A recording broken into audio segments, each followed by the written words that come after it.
Одоо ингээ эмнэлэгт хэвтэж байгаа хүмүүсийг харахаар шингэн хийлгчүүл гоё болох гэдэг байхгүй юу? Тэгтэл тэр шингэн чинь насан туршид нь хадгалагдахгүй. Бөөр яах юм? 2 цаг тутам шээсээр гараад явчих шүү дээ. Би энэ яхав сайхан юу яаж өгөөд зүгээр бага насны хүүхдүүд дээр цус өтгөрлөд бас байдаг. Тэр нь юу вэ гэхээр шингэний дутагдал. Шингэний дутагдал бол өөрөө цус өтгөрлөлтөнд бас оруулна. Гэхдээ тэр чинь бол нөгөө гүйлгэлт, суулгалт, их хэмжээний хүлрэлт. Тэгэхээр тийм юмнууд дээр бол бид нар харин гаднаас усгүй дэвлж цус шингэрх нь шүү дээ. Тэгэхээр нөгөө шалтгаанууд нь ингээ өөр болохоор яалтчгүй эмчэд хандаад. За сайн байцгаана уу, энэ подкаст сонсож байгаа яг энэ цаг мөчийн мэндийг танд хүргэж байна. Тэгээд өнөөдөр бид бүхэн маш чухал сэдвээр ярилцах гад маш хүндтэй зочин гуйрсан байгаа. За тэгээд өнөөдрийн сэдв бол цус өтгөрлөлтийн талаар ярилцсан. За ер нь бид нэр ковидоос хоошол ер нь цус өтгөрлөлт гэдэг энэ зүйлийг амьдралынхаа хэв маягт маш их оруулаад ярьдаг болсон.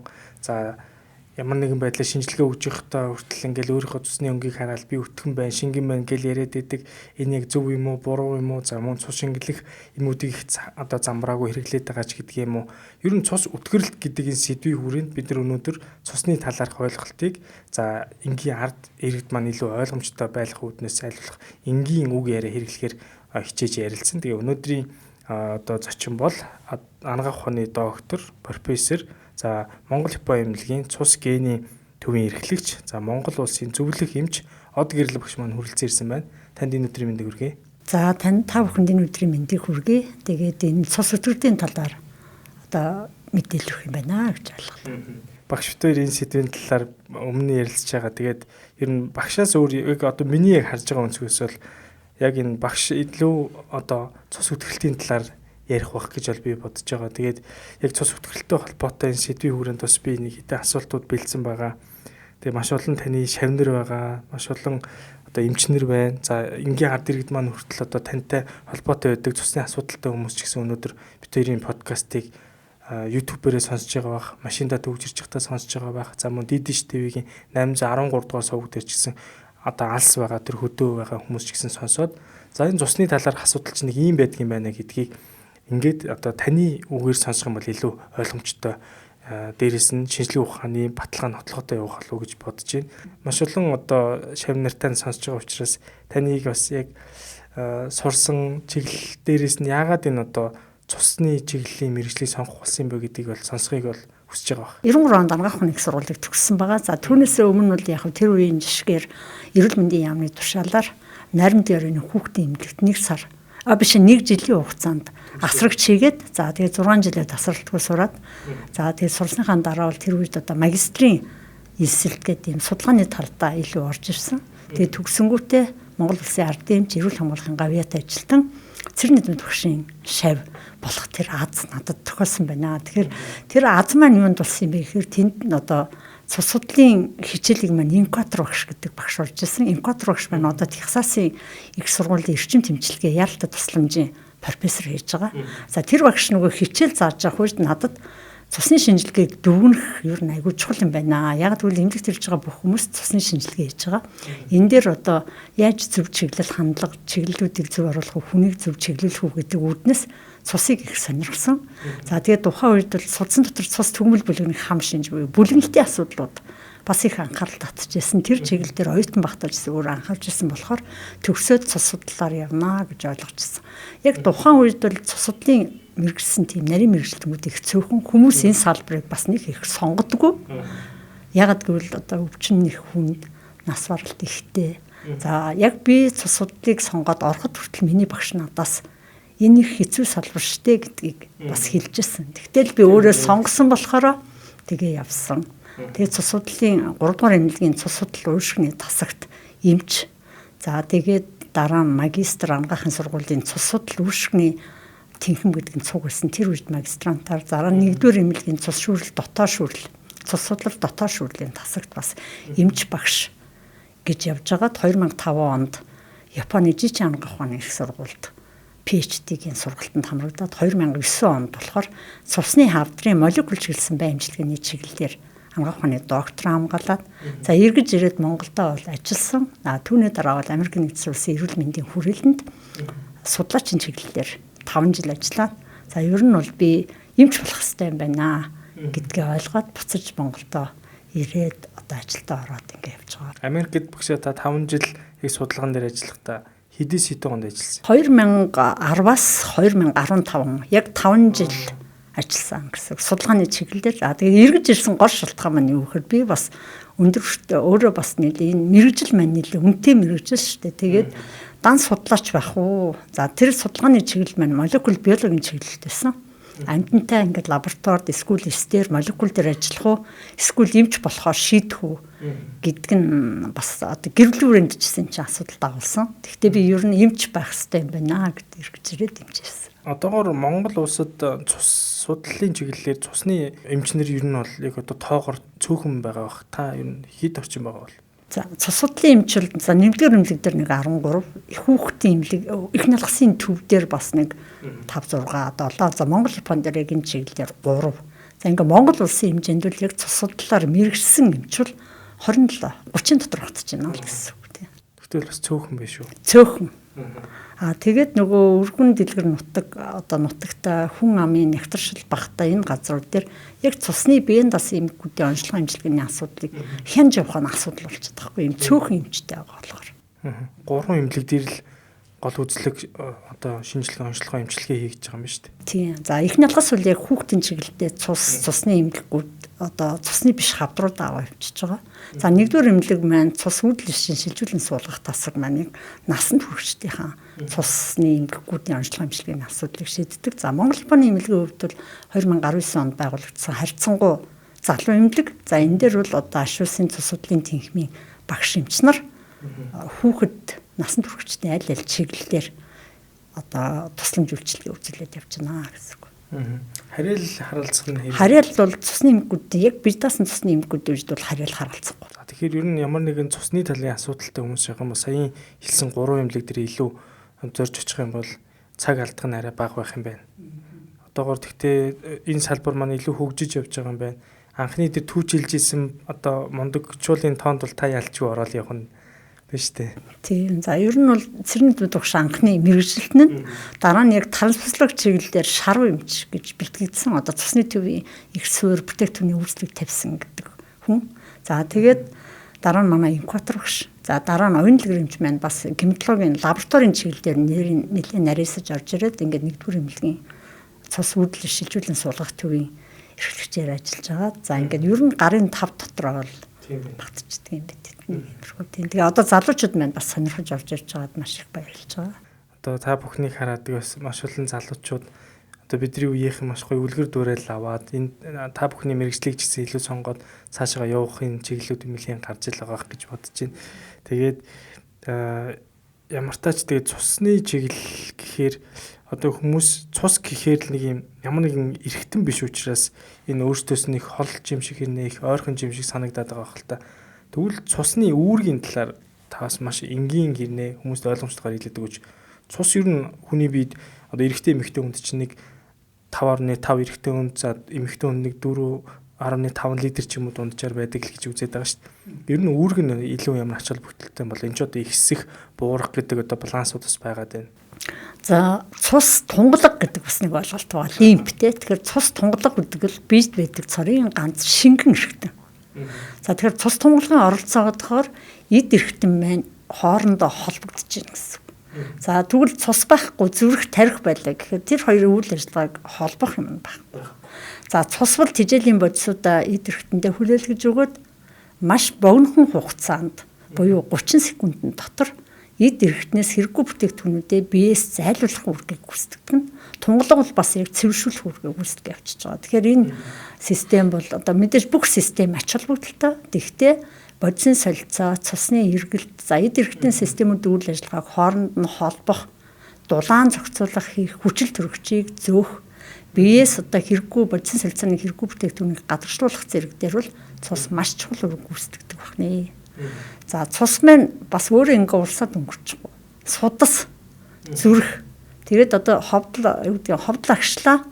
Дараагийн юмд буюу энэ 30 секундын дотор маш богинохон хугацаанд маш олон үйлдэлийг зэрэг хэмжүүлж явдаг ийм эргэтэн тогтолцоо. Тэгэхээр цус байхгүй бол бид нар бол амьд байх ямарч боломжгүй Цус гэдэг чинь ерөөхдөө яг баг бие даасан эргэтнээс ч илүү үргийг л гүйцэтгэж штэ. За тэгээд бид нар одоо ингээд совлогч дээр очиод цусаа ингээд одоо тариа хийлгэж байгаа тийм эсвэл одоо цус ахуулж байгаа ч юм уу эсвэл за дусал хийхэд ингээд цус баг зэрэг ингээд ороод ирдэг штэ. Тэнгүүд одоо зарим совлогч ер нь манай иргэд маань ч өөрсдөө тийм болсон байлээ. Ингээл цусаа хараад хар бараан болоод өнгөний харангуутаал миний цус өтгөрцөн байна гэж хэлдэг. Тэгээ нөгөө совлогч нь эсвэл зарим нь таны цус өтгөн байна гэж хэлдэг ч юм уу. Нэг иймэрхүү маягаар хэлээд идэг. Шууд гэж хараад цус өтгөн шингэнийг хэлэх боломж юу байгаа юу? За өтгөрөх гэдэг ойлголтыг би хүмүүстээ өгье. Тэгэхээр цус за ямар нэгэн шингэн өтгөн байлаа гэж үзэхээр тэрний урсамтгай чанар нь буурна. За тэгэхээр магадгүй совлогч хатгаад цусaan гарч судсаа олцсон цус гарч идэхгүй байгааг хараад жоох өтгөх юм да гэдэг юм хэлсэн байж магадгүй. А нөгөө талаас бид нар ийм одоо стаканта ус тавьчаад тэн дотор сахар хийгээд байна. Одоо сахар хийгээл ус бол цэвэрхэн одоо хувийн жим багтаа шингэн байна. За сахар улам нэмэл өтгөрүүлээд байвал тэр өтгөн болоод тахна. Тэгэхээр судсан дотор буюу цусны дотор агуулгадж байгаа эсүүдийн тоо хэмжээ ихсчих юм бол тэр өтгөн. Эсвэл тэн дотор цусны эсүүдээс гадна уурга микроэлементүүд байж байгаа. Тэгэхээр тэр уургийн хэмжээ бүтцийн өөрчлөлт гарчаад байвал бас өтгөн. Эсвэл бүлэгнэлт ихсчээд байвал бас өтгөрчсөн. Тэгэхээр ингээд шалтгааны хувьд ийм 3 хүчин зүйлүүдээс хамааруулж байгаа болохоор зарим нь бол шууд хараад хэлэх нь шүү дээ. Өтгөн байна. Яг л таны суд сагараад байна. Бас ингээд хагараад байдаг. Хагараад хөхрөлт явагдахаар бас өтгөн байна. Урсаж чадахгүй байна гэсэн үг шүү дээ, тий? Урсаж чадахгүй болохоор өтгөрчсөн байж. Нэг хэсэг нь болох нь. Нөгөөдг нь болохоор одоо юу гэдгийг эсүүд нь ихсчээд бас өтгөрж болно. Эсвэл ерөөсө бүлэгнэлт нь итвэгчсэн бүлэн үүсчээд өтгөрчсөн юм шиг байгаад байж болох. Тэгэхээр өтгөрл гэдэг бол харьцангуй ойлголт ахна гэсэн.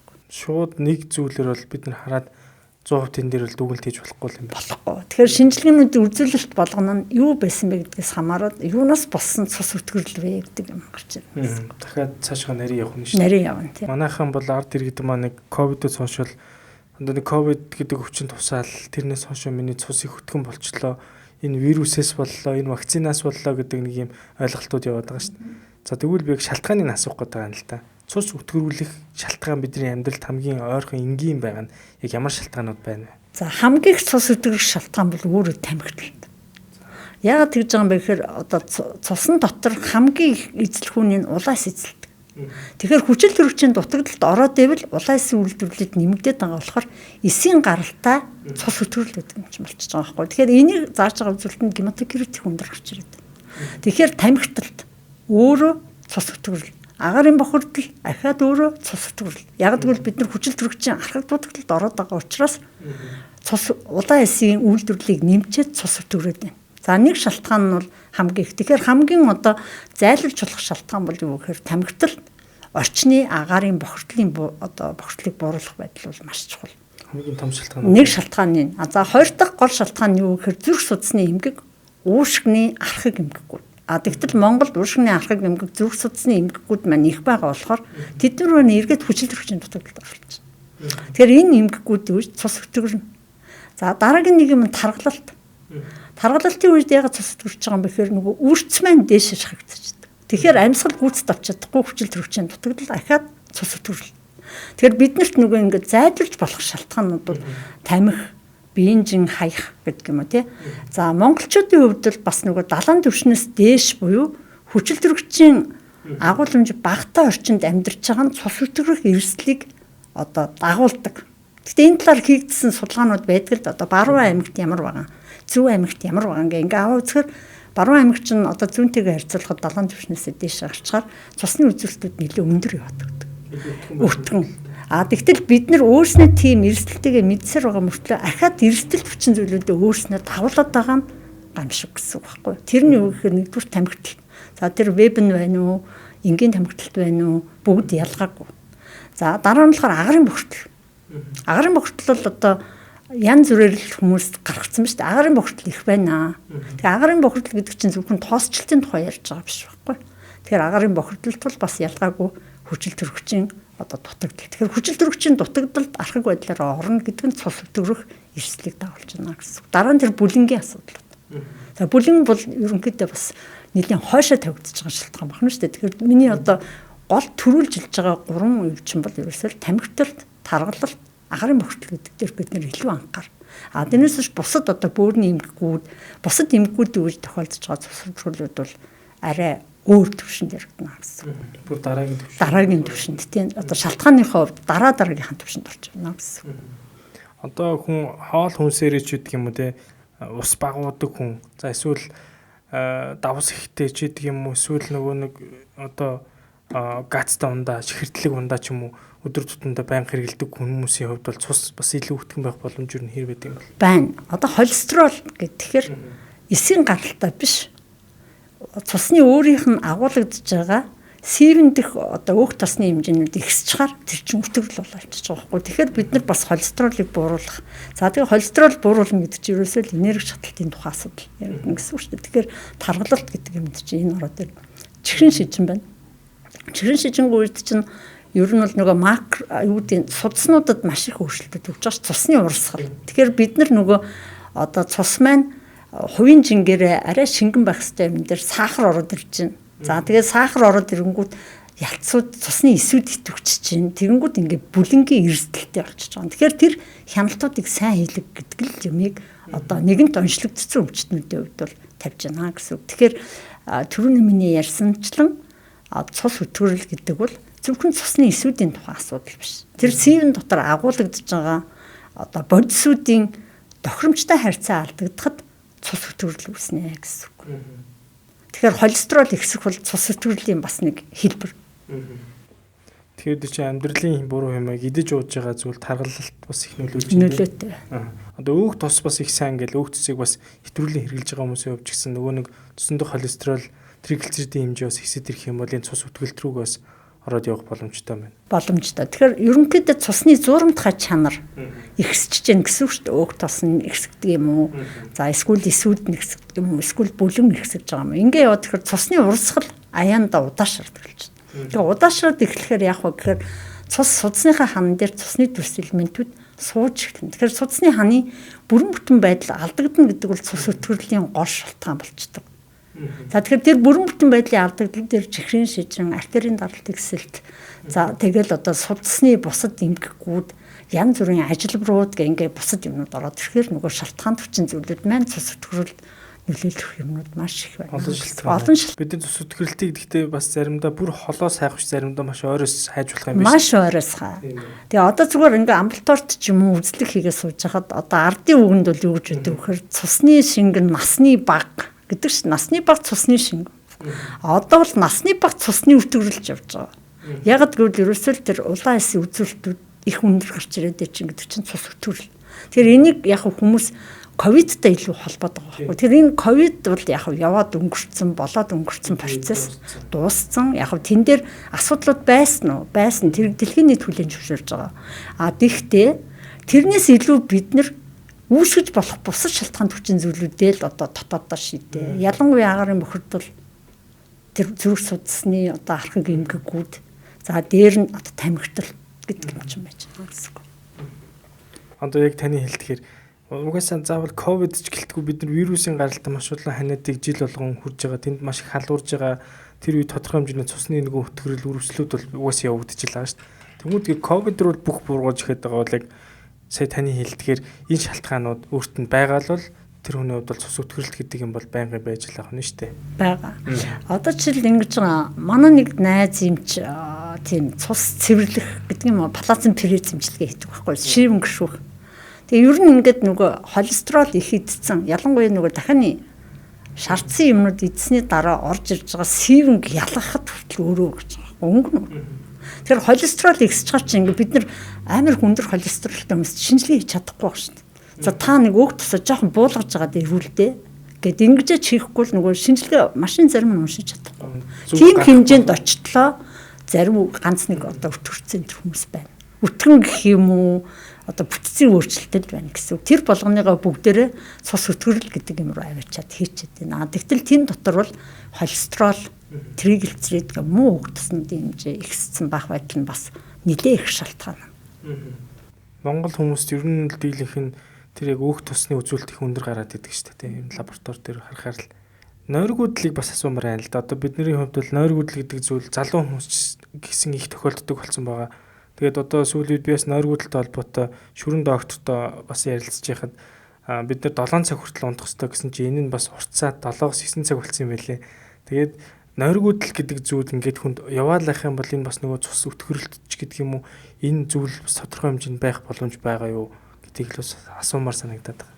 Нойрны хувьд бол чанартай нойр гэдэг л юм. Тэгэхээр одоо чанартай нойр яг хизээ байдаг юм бэ гэхээр яг 10-аас одоо 2 цагийн хооронд шөнийн тэр маш идэвхтэй нойрсол буюу чанартай нойр. Тэгэхээр чанартай нойрныхаа цаг дээр ихэнх хүмүүс одоо амьдралын нөхцөл байдлаас болдог юм уу? Залуучууд бол одоо өдөр шөнөгүй юм хийх юм те. Тодорхой цагт унтаж, тодорхой цагт босох гэдэг бол маш чухал. Тэгтэл нөгөө хэмнэлээ алдаад байгаа байхгүй. Одоо нэг цагт унтж байгаа хүн бол чанартай нойрных нь бараг тал нь өнгөрцөн байна гэсэн үг шүү дээ. Тэгэхээр тэр хүн бол сэрүүлзээ л байна гэсэн үг. Настачуудын хувьд ингээд авахад яг тодорхой нэг цагт л сэрээд байгаа. Тэгэхээр тэр яаж юм гэхээр эмгэг одоо нойрны сэрлийг тархин дээр өвдөцсөн байна л гэсэн үг. Тэгэхээр тэрийг дарангуулахын тулд бид нар яг яг тодорхой цагт хамгийн одоо идэвхтэй нойрны хүрх хүч нь 10-11 цаг л байгаа шүү дээ. 11 цагаас хойш унтж байгаа хүмүүс бол гүццээ унтж чадахгүй. Яг л идэвхтэй үеэ баг өнгөрч явах үеэр нь олчоо сайн унтах тухай яриад ажиллахгүй. Хоёрдугаарт нойрны им уугаад унтах тухай яриад байгаа. Тэгтэл яг Монголд нойрны им байдгүй гэвэл байхгүй. Одоо багаагаас яг магны бас гайгүй хүрэгдэг те булчин суллаад нөлөөлөх юмнууд бол байна. Яг идэвхтэй нойрны тухай нойрон дээр үйлчлдэг имийн тухай ярил тайвшруулах юмнуудыг өгчөд нойрны имний тухай яриад ажиллах байх юм шүү дээ. Яг сонголгомоор одоо хэрэгэлдэг юм бол байхгүй. За мелатонины хувьд л мэдээж тарих амарч байгаа үед гарч ирж байгаа. Тэр бол бас нойрыг гайгүй яадаг байх, хүрэгдэг байх те. Тэгэхээр яг нойрноос болоод цус өтгөрлийн тухай юмнууд дээр бол нэг айхтар юмнуудыг бол би уншаагүй. Тэгтээ нөгөө тайван биш байдал бол өөрөө цусыг одоо юу гэдгийг нөөцөөсөө гарах нөхцөлийг бүрдүүлж идэг болохоор бас хамааралтай ажиллах юм аа гэсэн. Тийм. Яг энэтэй холбоотой нэг зүйл нь стрессийг өссөмөр байна л да. Байнгын стресстэй, байнгын уурал бухимдж идэг, эсвэл ажлаа төлөвлөгөөгөөс болоод маш их яар сандардаг. Одоо төвжирлж гисэн хүн цагаа төлөвлөж гараагүй, угаасаа төвжирлтэй гэдгийг мэдсэрэж орой гараад уурлал уцаарлал хоорондоо хэрэлдээл явж байгаа хүмүүс шүү дээ. Тэгэхээр стресс бас энэ яг саяхтай юу нойролцол нөлөөлөх үү? Цусны тал руу бас. Тэгнь. Стресс бол харин цусны эсүүдийн өтгөрлийг дагуулдаг. Одоо жишээл ийм байгаа. Оюутнуудад судалгаа хийсэн байна. Шалгалтын өмнө цусны эсүүд ихсдэг. Ялангуяа тромбоцит гэж. За тэгээд бид нар шинжилгээг ингээ өгөхдөө та тайван сууж байгаад өгөрөө гэдэг байгаа.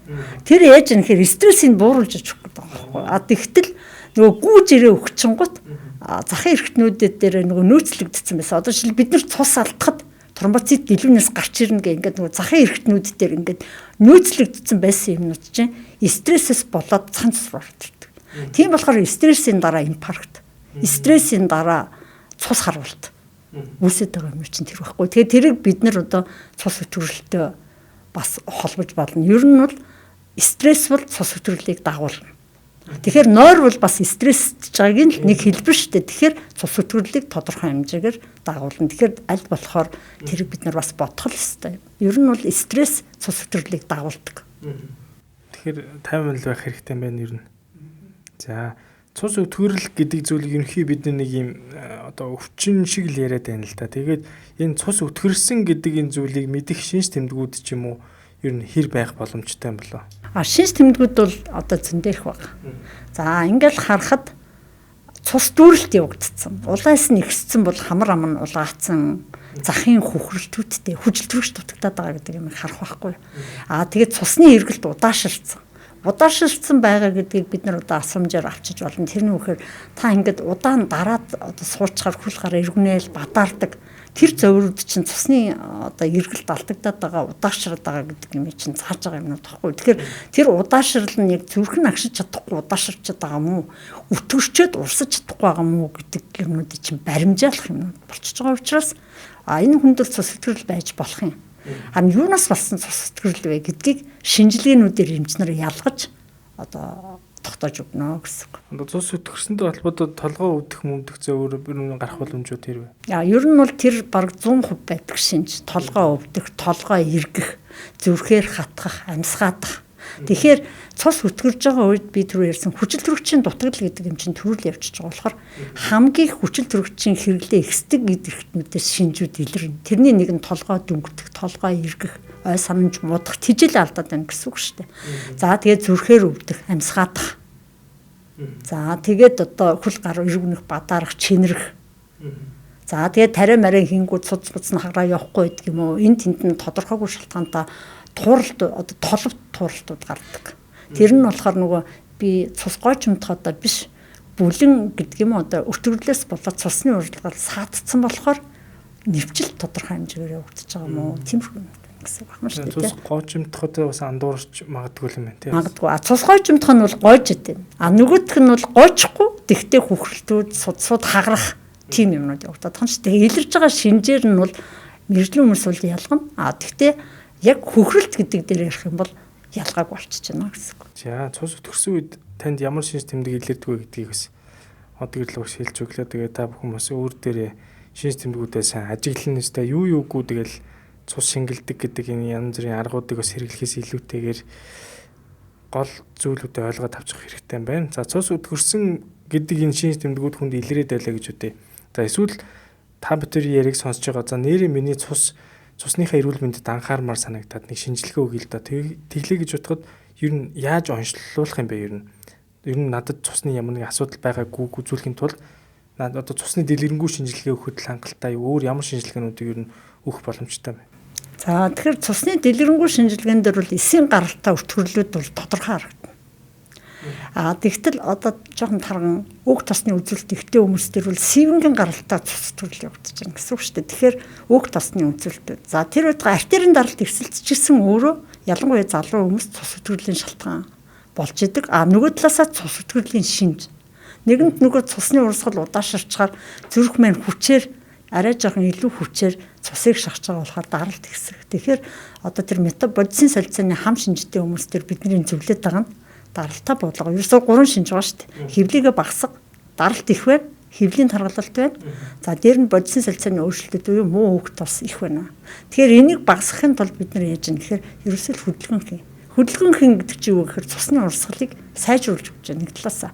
Нөгөө талаасаа өг тосоо бууруулаад шатгаад эхлэнгүүт даралт зарим хүмүүст өөр аянд буудаг.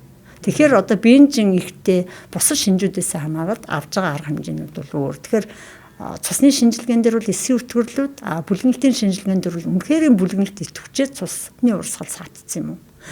Эсвэл өг тос бусад микроэлементүүд нь ихсчээд цус өтгөрөөд байгаа юм уу? Тэгэхээр одоо биохим бусад одоо навчсан шинжилгээнд тийм гэсэн үг. Ер нь хөдөлгөөн хийх ёстой байна. Хөдөлгөөн хийх юм бол энэ эмгүүгээр идэх боломжууд бол байна. За тодорхой хэмжээнд ер нь цус өтгөрсөн байлаа гэж бодоход энийг хүн дур мэдэж эмчлэх боломжтой юу? Эсвэл заавал эмнэлэг твтэх шаардлагатай байдаг уу? За эмнэлэгт хэвтэх одоо шаардлага нь бол хавсарсан эмгэгүүд байгаа юу гэдгээс хамаарна. За одоо жишээлбэл зүрхний өвчтөе хүнд хүчилтөрөгчийн дутагдлаас болоод цус өтгөрчин. Улаасан тоо хэмжээ ихссэн. Тэгэхээр тэр хүн бол зүрхний дутагдал гэдэг дээр орж ирэхдээ цус шингэлэх арга хэмжээндээ агуулна. Одоо аспиринууд гэмүү, эсвэл гепарин тариулдаг юм уу? Тэгтэл уушгины одоо архаг өвчтөе хүмүүст улаасан хүчилтөрөгчийн дутагдлаас болоод гематокрит маш өндөр гараад ирэн цус өтгөрл ихтэй. Тэгэхээр тэр хүмүүс дээр бол бид нар зарим тохиолдолд цус ханалтууд хийх. Тэгэхээр энэ цус ханалт хийх үү, зөвхөн цус шингэлэх гэдэг дээр хүмүүс аспирины тухай яриад байна шүү дээ. Тэгэхээр тэр шингэлэлт гэдэг чинь юм хоёр өөр ойлголт байгаа. Нэг нь болохоор идэвхжсэн эсүүдийг дарангуулах аспирин болж байна тий. Нөгөөдг нь болохоор эргэлдэж байгаа цус ингээд эзэлхүүнээрээ ихссэн болохоор тэрийг одоо ханаж гаргахаас үүрэг байна. Тэгэхээр ханалт хэлгээд тах гэдэг нэг юм. За нөгөөдг нь болохоор үнэхээр өг тос нь ихссэн яваад байгаа бол тэр хүн дээр одоо өг тос бууруулахгүй бол сайн засагдахгүй. Тэгэхээр нөгөө шалтгаан, эмнэл зүй илрэл, онцлогооныхаа байдлаас хамаарч шинжилгээнүүд тийм. Тэрнээс бол учиргүй ингээд дандаа цус шингэлэх гэдгийг одоо ингээд янз бүрийн ойлголт байгаа даа болохоор нэг талыг яриад иж болохгүй нэ гэсэн үг тийм. Цус ханахын талаар бол бас уламжлалт ангах ухаанд чинь цус ханах зүйлүүдийг хийгдээд байгаа. Тэгэхээр энийг яг жишээлбэл таны одоо хүмүүс зөвлөж байгаа цус ханалтыг бол бас хийж байгаа арга нь уламжлал хангах ухааныхтай ер нь зүрдгийн үе нь яг адилхан л арга хэмжээг аваад байгаа юм болов уу? За тэгэхээр ийм баг. Цус алдаад байвал цус багтана. За тэгвэл эсийн гаралтай цус өтгөрөл болоод байгаа бол цусаа ханаад байвал цус багдах гэдэг байгаа байхгүй эргэлдэж байгаа цус. Тэгэхээр эсийн гаралтай ялангуяа улаас ихссэн хүчил төрөгчийн дутагдaltaй холбоотой улаас ихссэн цус өтгөрөл байгаа бол ханах нь зөв. Уламжлалтын ханалтыг бол би дэмждэг. Тэр дэмждэг юм нь юу байгаа юм бэ гэхээр уламжлалт дээр цус ялгах тан гэдэг юм байдаг. Тэн дээр манай өвөр Монголын нэг Жинхуа гэдэг одоо юу хамгаалсан миний шав. Тэгээ Жинхуа гişin судалгаагаар бол би үнэхээр уламжлалтын ханалт бол илүү юм байна харсан. За Европ ханалт бол яадаг вэ гэхээр зүгээр эргэлдэж байгаа эзлэгүүнээ хэсгэж байгаа шууд гаргацдаг улаан эсэл гаргаж ийн гэсэн цус алдулж байна л гэсэн. Тэгээд цус шингэлж байна. Яг тэрний эсрэг бас механизм бийж үйлчлэнэ. Тэгтэл уламжлалтын болохоор Европын ханалт шиг тийм их хэмжээг хийдэг байхгүй. Яг тодорхой цэгүүд дээр цус ялгах тангаа уусны дараа тодорхой хугацаанд авч орчиж байгаа. Тэгэхээр тэр бол харин яаж юм гэхээр яг муу сайн цусаа ялгадаг. Ялгадаг гэдэг нь би үйлж байгаа юм бэ гэхээр магадгүй хэрэггүй болсон эсүүд тэр хэсгүүдийг зах руугаа татдаг юм байна хараад мэдээд байгаа. Яг гэвэл би одоо төмөр ихтсэн хүмүүс тэр хүмүүс жишээлбэл цус өтгөрцөн. Тэр бол нэгэн тийм бараан хар гардаг. Тэгэхээр тийм юмнуудыг харчаад цус өткөн байна гэх хүмүүс бас тэгээд ээж магадгүй. Тэгэхээр тийм юмн дээр бол яг тэр эсэлдсэн төмөр гэдэг юм бол зах руу татдаг юм л татдаг. Тэгээд тэр үед бол ханалт хийхэд бол бас боломж юм. Тэгэхээр бага хэмжээтэй үр дүнтэй ханалт бол уламжлалт дээр үүдг юм байна. Үнэхээр эргэлдэж байгаа цусныхын хэмжээ ихссэн байгаа тохиолдолд бол Европ ханалтаар буюу одоо шууд ялгах нь чухал юм байна. Ялгах нь чухал. Тэгэхээр шалтгаан нь юу бэ гэдэг юм чухал. Түнс хүн болгоныг л сайн гээл одоо ханаад иж болохгүй юм шүү дээ. Тийм зүгээр амбалтаар дүрслэг хийж яхад эмч хануул гэсэн гэд. Тэгээ хансаар байгаад юм уу эсвэл нөгөө цусаа ахуулсаар ба цус багталтанд орсон хүмүүс юм бас харж ирсэн. Тэгэхээр шалтгаанд хүчин зүйлүүд нь өөр болохоор ханах уу яах уу гэдэг нь өөр болоод явна шүү дээ. 100% байгалийн гаралтай аяг таваг угаагч хөөс доктор Уна өөх тосыг хоромхон зурд задалж сав суулгыг гялалзуулна. 3 дахин химнэлттэй мөн олон төрлийн нэм бактерийн эсрэг үйлчилгээтэй учраас хүүхдийн угаж, жимс, хүнсний ногоо зэргийг угаахад тохиромжтой. Өнгө үнэр оруулагчгүй байгаль дээлтэй доктор Уна аяг угаагч хөөсийг гэрэлж гэр бүлээ болон их дэлхийг хайрлаарай.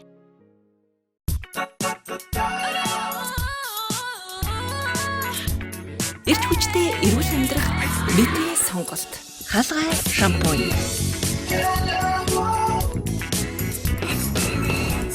Дөрвөн төрлийн хаалгай шампунийг үснийхээ онцлог тохируулан бид хэрэглэдэг. Эрүүлэр үсээ хайрлая. Эртээ урдын цагт дөрвөн үйлрэлээ ээлжлэнсэлэгддэг жимс ногоогоор баялаг шидэт хөрстэй газарт нэгэн үдсэглэн бүсгүй амьдран суудаг байжээ.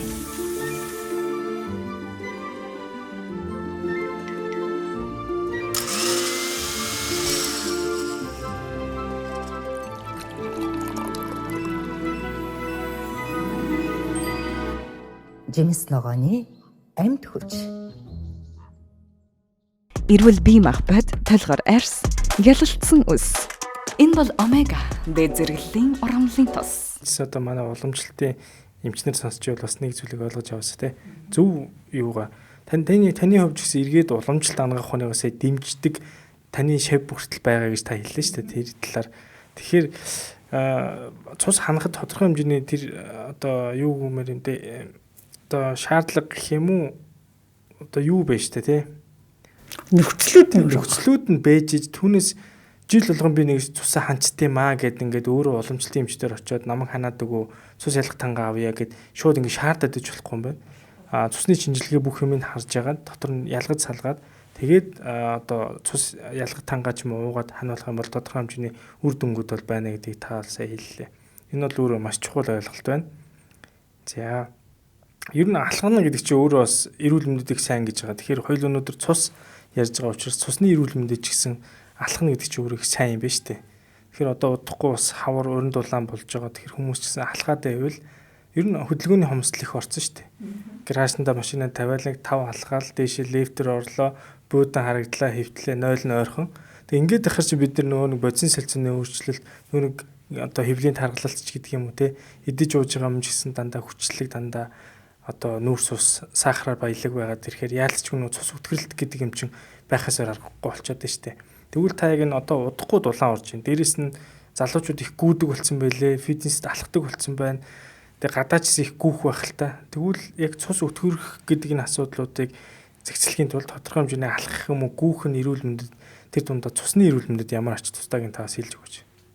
Тэгэхээр хөдөлгөөн бол өөрөө нөгөө юу гэдэг нь цусны урсгалыг түргсгэж өгч байгаа юм байхгүй. Тэгвэл бодисын солилцооны алдагдал гэж юу гэдэг юм гарч шүү дээ. Холестерол, тригглицерид өндөр, протеин өндөрч гэдэг юм уу, төмөр өндөр.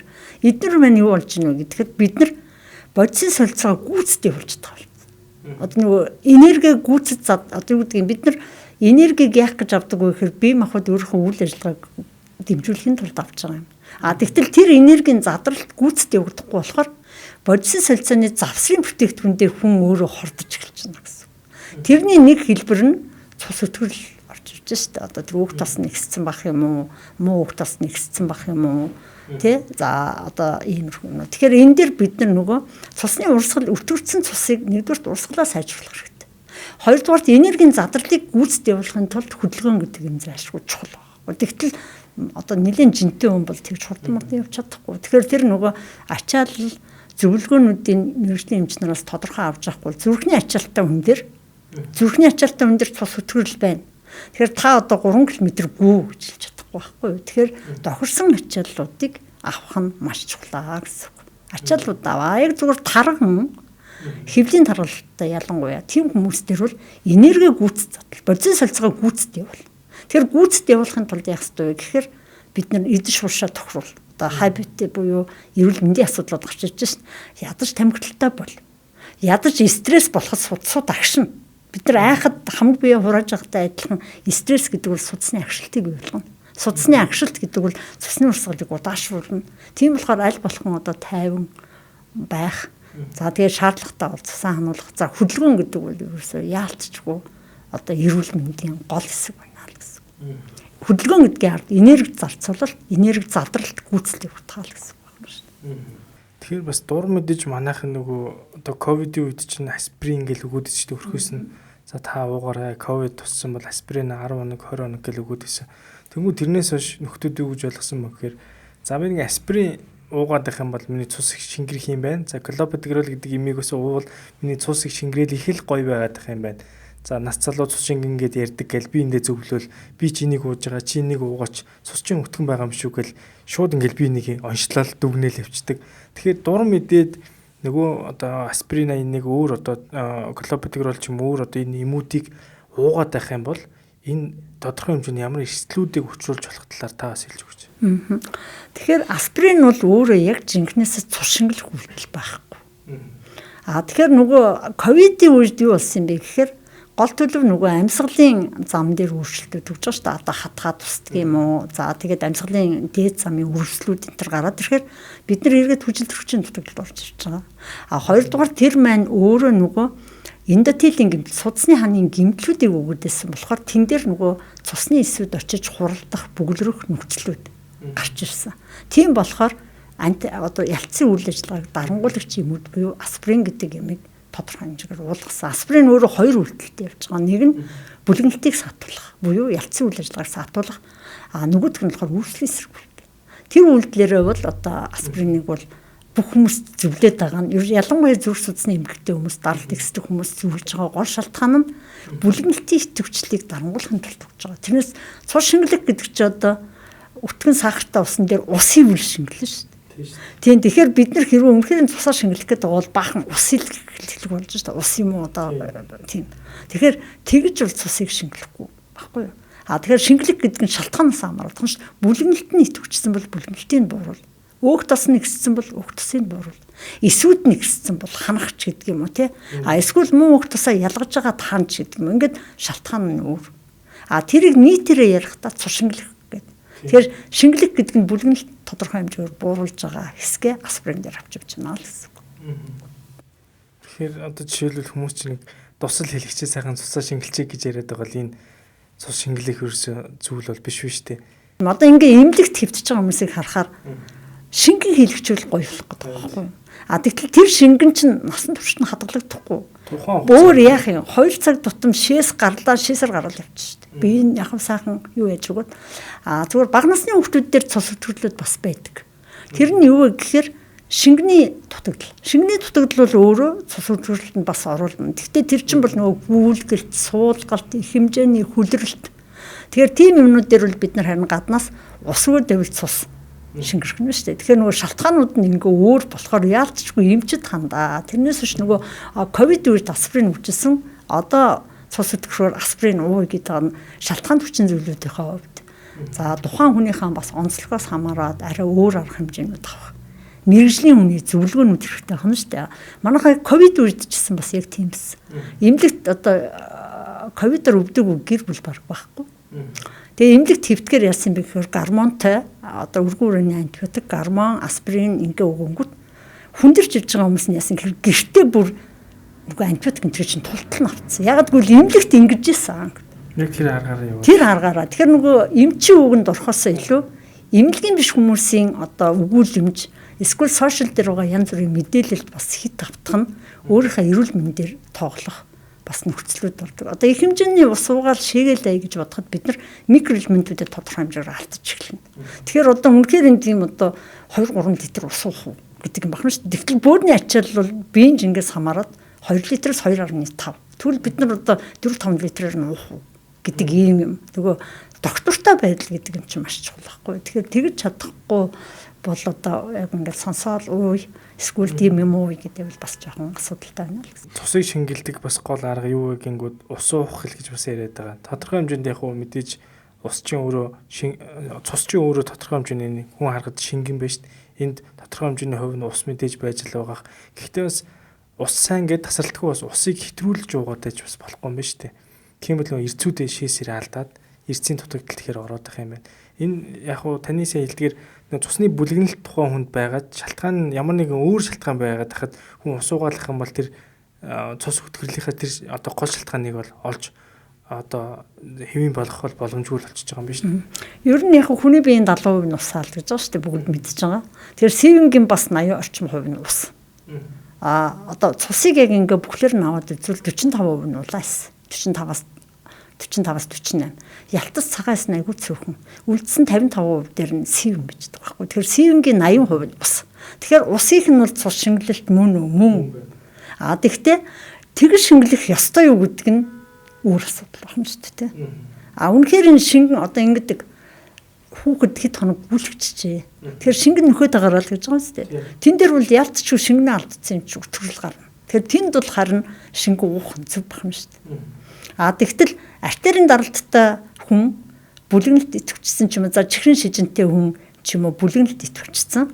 Тэрнээс болоод цус өтгөрсөн гэж ойлгож байгаа бол тэн дээр бид нар ус өхөн одоо яг шингэлэлт мөн үү гэвэл арай өөр болчихно шүү дээ. Тэгэхээр ингээд арай өөр одоо менежментийн хувьд ч өөр, авч байгаа арга хэмжээ ч өөр, шалтгааны хувьд ч өөр, зөвлөгөө өгөх байдал нь ч гэсэн өөр багс байна. Одоо хүмүүс чинь тэгээд чи цус өтгөн гингүүтийн за ямар ч сан асуудалтай байна. Нөгөө талдаа юу гэхээр балансыг барих гэдэг асуудлуудыг төлөвлөлт ярихаас илүү цусыг шингэлье л гэдэг энэ ойлголт руу илүү ороод байгаа байхгүй. Тэгвэл энэ яг хуу балансыг барих талаар л хоёлаа ярьсан дээр их. Тэгвэл цус шингэлэх гэхээр бүр илүү шингэн байлгах тэр чиргээ цус алдах хэрэгсэл рүү орох гэдэг шүү дээ. Тэгвэл цусыг өтгөн биш, за бүр шингэн биш. За яг дунд нь нэг хэвийн одоо физиологийн хэвийн хэмжээнд нь нэг цусны шинжилгээ өгөхөд хэвийн үзүүлэлт гарах, өөрт нь ямар нэгэн шин шимдэг байхгүй хэмжээнд байлгахын тулд ер нь бол таны одоо хүмүүст маш энгийн өгөх зөвлөгөөнүүднийг юу гэж болох юм бэ? Ингээд эмнэлэг дээр ч юм уу хүмүүс үзэж чад намайг цус өтгөн гэсэн би одоо хамуулъя гэдэг. Тэгэхээр бид тэн дээр бол бид нар за эрэгтэй хүнд одоо гематокрит 50-аас дээш бол ганцхан үгүй л. Зүрх судас уушгины эмгэгтэй хүмүүс дээр бол уулаасаа гематокрит 50, 60, 70 хүрсэн. Тийм хүмүүс дээр бол уулаасаа шингэлжээж ханалт хийхгүй болохгүй. Тэгэхээр нөгөө ханалт шингэлэх гэдэг юм чинь ингээд цуг явж байхгүй бол хамаагүй шууд ханаад ах юм бол яг нөгөө цусныхаа шингээс бид нар игээ гаргаа хасчих. Тэгэхээр нөгөө өтгөрл чинь эргээд үлдэх нь шүү дээ. Тэгэхээр авч байгаа арга хэмжээнүүд өөр. Тэгэхээр нөгөө ялангуяа бага насны хүүхдүүдэд өтгөрл гарч байгаа бол ер нь шингэний жоохон дутагдал байна л гэсэн үг. Тэгэхээр тэд нар бол харин уугаад ахын дээр. Тэгтээ бөөрийн ачаал мань хидвэ. Одоо бөөрийн өвчтөе хүн хитрхийг ууж болохгүй л байхгүй. Тэгэхээр тэрнтэй адилхан нөгөө шалтгаануудад ингээд мэрэгжлийн хүмүүсийн зөвлөгөөтэй явахгүй л намайг уулаасаа цус өткөн гэхэд 2 литрээр уугараа гэсэн. Тэгэхээр чи одоо 3.5-аар ууч гэдэг юм уу тийм юм бол байж болохгүй юм шүү дээ. Тэгэхээр бусад шинжилгээнийхээ үзүүлэлтийг харж байгаа дэмж за чи таавал жоохон одоо шингэний алдалтаас болсон цус өтгөрл байна. Тийм болохоор шингийн юм хангалттай сайн уу танаа хүүхдэд тийм байна. Таавал өөх туснаас болсон өтгөрлөлтэй юм байна. Тэгэхээр хөдөлгөөн хийж өөх тусаа задал өөх тус буруулагчтай хэрэгтэй. Таавал өвчлөрөгчийн дутагдлаас болсон одоо цус өтгөрлөлтэй юм байна. Улаас жирэх юм байна. Тэгэхээр хитрхи их бага учраас ханана эсвэл ханахгүй гэдэг юмудаа тохируулж өгдөг. Тэрнээс өвтгөн болгон дээр одоо асприн уудагч гэдэг юм өвтгөн болгон дээр ханалт хийн гэдэг нь бол одоо агуулгынхаа хувьд бол биш байна гэсэн. Тэр хоёулаа цус өтгөрлөлтэй холбоотой сэдвэл ингээд дуусгах. Ер нь бол хүмүүс энгийн бөгөөд илүү ойлгомжтой эмх цэгцтэй дараалтал бол ойлгосон баг гэж бодож байна. Тэгэхээр цус багталтын талаар хоёулаа энэ дээр бас товчхон ойлголт өгье. Одоо хүнийг бид нар хараад чи цус багталтай мань гэл нэг цонхисэн цагаан царайтай байхаар л цус багталтай гэж шууд онцлох нь бас их зөв байдаг ч юм уу те. Тэгвэл цус багталт гэдэг ойлголт бас энэ төмөр дутагдлын одоо цус багталт гэдэг ойлголт бас нэлээд орж ирэх байх л та. Тэгвэл та яг цус багталт гэж яг өөрөө юу хэлээд байгаа? Энэ тодорхой хэмжээнд зарим хүмүүст илүү ихээр байх шалтгаантай хүмүүс бас байж болтгоо. Эсвэл энэ одоо ямар нэгэн байдлаар илүү ихээр одоо амьдралд үүсэх шалтгаанууд бас илүү байж болох уу? За цус багталт гэдгийг за ер нь 8 настай хүүхд цус багтай юм уу да би дараад одоо кино манаас үзсэн тий. 80 настай эмээчсэн охин минь чи жоохон цус багтай юм уу да цонхий цайгаад. За ингээд шууд хэлнэ. Тэгэхээр тэр цонхий цайгаад гэдэг ард юу юм бэ гэхээр улаасынхын тоо хэмжээ буурсан байна л гэсэн. За тэгэхээр цус багталт гэдэг бол одоо цуснд байгаа улаас гемоглобины хэмжээ буурч байгаа тэр эмгэг байдлыг бид нар цус багталтаа. За нэг сайн тал нь юу вэ гэхээр одоо бүх Монгол улс даяар автомат анализаторууд шинжилгээнд орсон. Эмнэлэгт ирж байгаа баг бүх тохиолдолд төр цусны шинжилгээ хийж байгаа болохоор цус багталтыг онцлох бол тийм төвөгтэй биш. Тэр нийт цус багталтын бараг 90% нь төмөр дутагдал өөр. Төмөр дутагдлын цус багталт бол маш илүү тохиолддог цус багталт учраас би бүх хүмүүс шаардаад байгаа нь энийг л одоо өрх асуудалгүй шийд сум орон дүүргийн эмнэлгүүд асуудалгүй шийдэж чи энэ бол цусны эмчийн асуудал биш шүү таахгүй. Тэгэхээр төмөр дутагдлын цус багталтын гол шалтгаан нь энийг хүн болгон мэддэг. Тэгтээ их бага судлагдсан тийм хэсэг байгаа. Бага гэдэг нь юу вэ гэхээр 99 он 2000 оныг дамнсан 187 орны судалгаа байгаа. Тэрнээс хойш төмөр дутагдлын тархалт байдлын талаар олон улсад хийгдсэн судалгаанууд их бага. За монголчуудын хувьд бол одоо төмөр дутагдж байгаагийн гол шалтгаан нь юу гэхээр цус алдалтууд. Ялангуяа эмэгтэйчүүд энд өртөмхий бүлэг гэж байгаа. Өртөмхий бүлэгд бол бага насны хүүхдүүд 1-3 насны хүүхдүүд өсвөр үе буюу өсөлт божилт илт явагдаж байгаа хүүхдүүд. За тэгээд түрх насны эмэгтэйчүүд илүү том галдаг. За түрх насны эмэгтэйчүүдийн хувьд олон төрсөн, ихэр төрсөн, кесар одоо ингээм шалтгаанууд. За тэгээ ер нь бол эцсийн үр дүндээ өгөхөр цус алдалт. Эрэгтэйчүүдийн хувьд төмөр дутагдлын цус алдалт гол шалтгаан нь шамрам, ходоодны шарх. За тэгээ ходоодны шархны чи ард эргээд тамхи үүр явж байгаа байхгүй. За нэг иймэрхүү юм. Эмэгтэйчүүдийн хувьд бол төрөлт. За тэгээд нөгөө умаа болон хүндөвчний үйл ажиллагааны алдагдлууд, умаан цус алдалтууд, миом гэдэг байгаа тийм лимома гэдэг энийг одоо баг бүх эмэгтэйчүүд мэдчихэж байгаа. За энэ эмгэгүүд. За дараагийнх нь нэг юм нь болохоор монголчуудын дунд өргөн байдаг нэг эмгэг нь ходоод эзний зам эмгэгүүд. Архаг үргэлжлүүд. Тэгэхээр тэр маань хоол тэжээлээр орсон төмөр маань ходоод гидсний бүх зам шимэгдэх одоо шингэх тэр нөхцлүүд нь явж байгаа. Болохоор тэр өвчнүүд байж ивэл төмөр дутагдаад байна гэсэн. Тэгэхээр маш өргөн. За бага насны хүүхдүүдийн хувьд л яаж юм гэхээр төмөр маань ганцхан цус өсөлтөнд биш эсэлтэн ангижрах процесс, бусад процессуудад оролцдог болохоор тэднэрт хэрэглэн төгсчдөг. Тэгээд ямар нэгэн одоо шалтгаангүй байдлаас болоод цус багтдаг гэсэн үг. Тэгэхээр маш өргөн ойлголт төмөр дутагдал. Онцлогын эмчилгээний менежмент нь бол маш амархан. Төмрөөд за үнэхээр юм багвал нөхөлтийн уулгаал гэж байгаа. Ерөөсөө уулга. Тэгтэл цус багтаа мөртлөө төмөр дутагдaltaа мөртлөө би хөвтий яалагдах. Би хүн хэлбэртийн цус багталтаа хөвтий. хөвтөх шаардлага тэр хүмүүст юусоо байхгүй. Ерөөсөө л төмрөө нөх. Тэгэхээр төмөр хамгийн их агуулмжтай юм нь юу гэхээр булчин мах. Булчин махайд тэгтэл зарим нь цус уух тухай, илэг идэх тухай. За одоо юу гэдгийг төмөр гэхээр арай л металл гэж ойлгочихгүй байгаа шүү дээ. Тэгэхээр тэдний хувьд бол яг агуулмж бол төмрийн хувьд бол их. Тэгтээ шимт багтай. Тэгэхээр ерөөсөө л 2 валенттай төмрөө уул гэдэг юмыг олон улсын стандарт бусад журмууд заадаг. Тэгээд одоо уух, хянах аргууд нь их тодорхой ийм юмгүүд байгаа. Цус багталтай хувьд хамгийн их нь төмөр төтгөл. Одоо цус багталт гаргаал ирэнгүүт яг цусны эмч рүү явуулаад байгаа юм байна шүү дээ. Тийм. Тэгэхээр одоо ингээд нэгдүгээр эмнэлэгч бай, манаагч бай ингээ харахаар төмөр төтгөлийн цус багталтын үндсэн шалтгаан нь болохоор би өөр эмгэгүүдийг нэрлээд байгааз. Яг төмөр төтгөлийн цус багталт цусны биеийн даасан эмгэггүй гэвэл биш. Эмгэгтэйчүүд ч тэрийг шийдэж авах хэрэгтэй байна шүү дээ. Миомос болоод цус алдаад байгаа юм байна. Төмрийн одоо гүйцэтгэе. Тэгээд тэрний хяналтуудын аргуудыг уулаас ингээ ном сурвалжчдээр нь тодорхой заасан.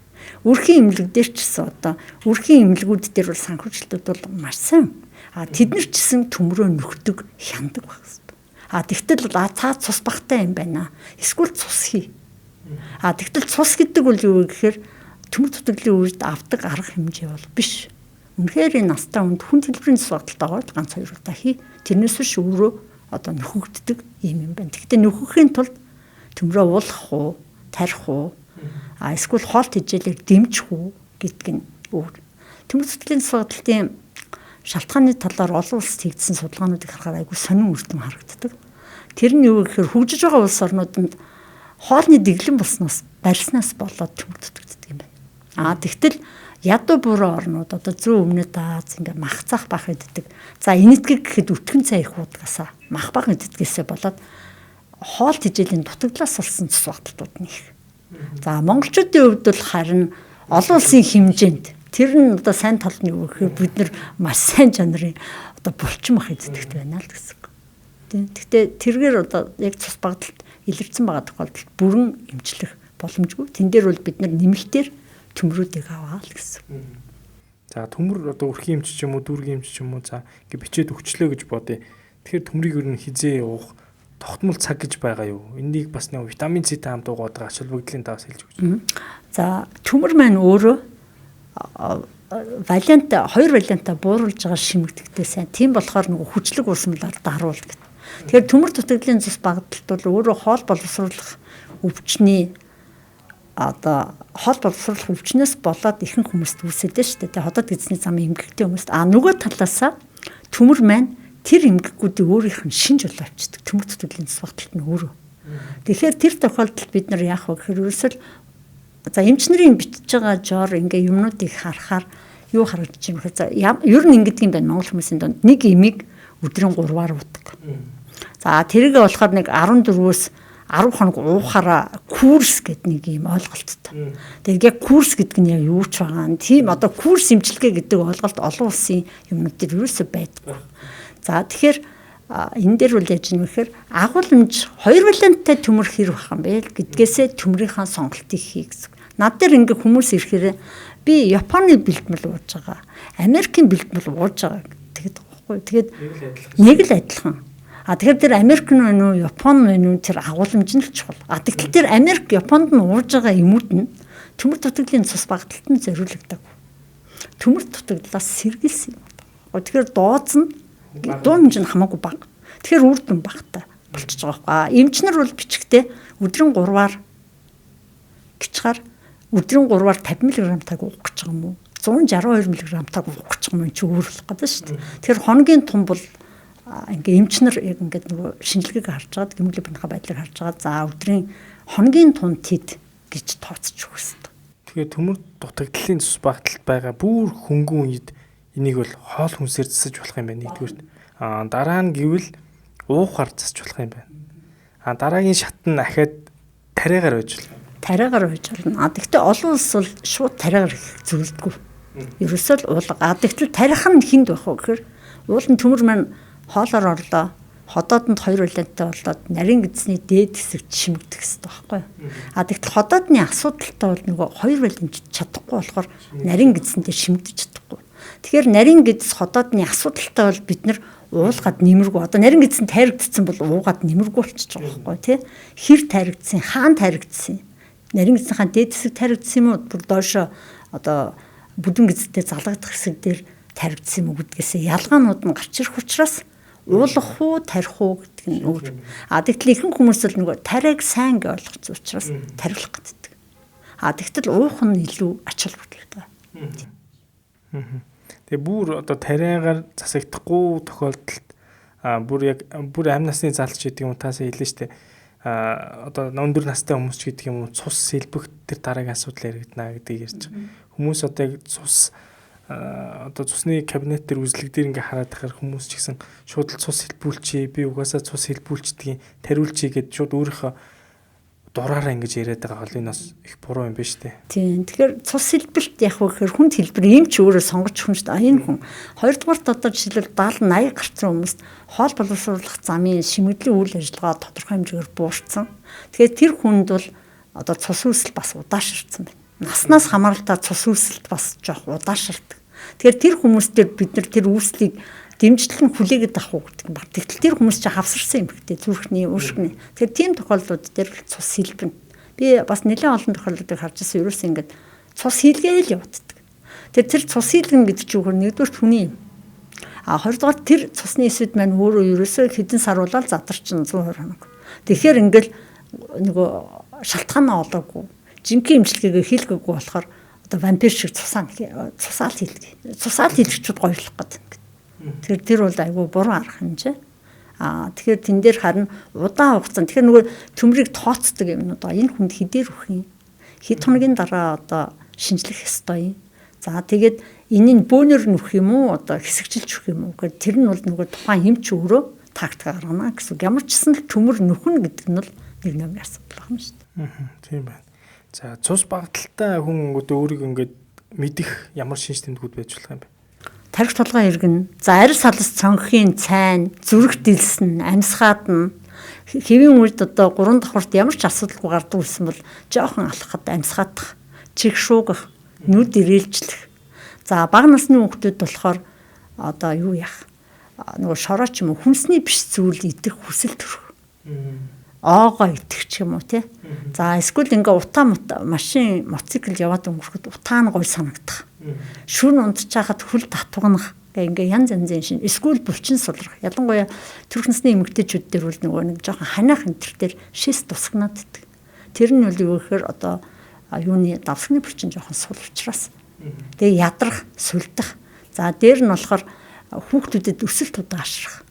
За олон хүнтэй газар гарахаараа нойр нь хүрэх, ивших, ачаал даж чадахгүй гэсэн. Өвчл төрөгчгүй орчинд байж чадахгүй гэсэн үг байна шүү дээ. Тиймэрхүү шинжүүд ерөнхийдөө өөрөө цус багталтын ерөнхий шинж. За дээр нь цайд цонхин гэдэг үйл бүр цус багдсан байна гэдгээ бүр батлаа өгч байгаа шүү дээ. За тэгээд шинжилгээнүүдээрээ өвөрмөц нарийн хэлбэрүүдэд тогтоогоод ямар арга хэмжээ авах вэ гэдгээ шийдвэрлэх.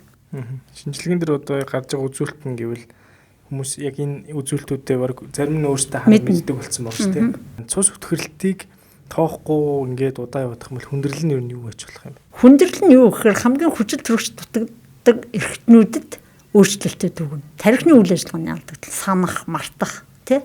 За тэгээ зүрх судасны эмгэгүүд.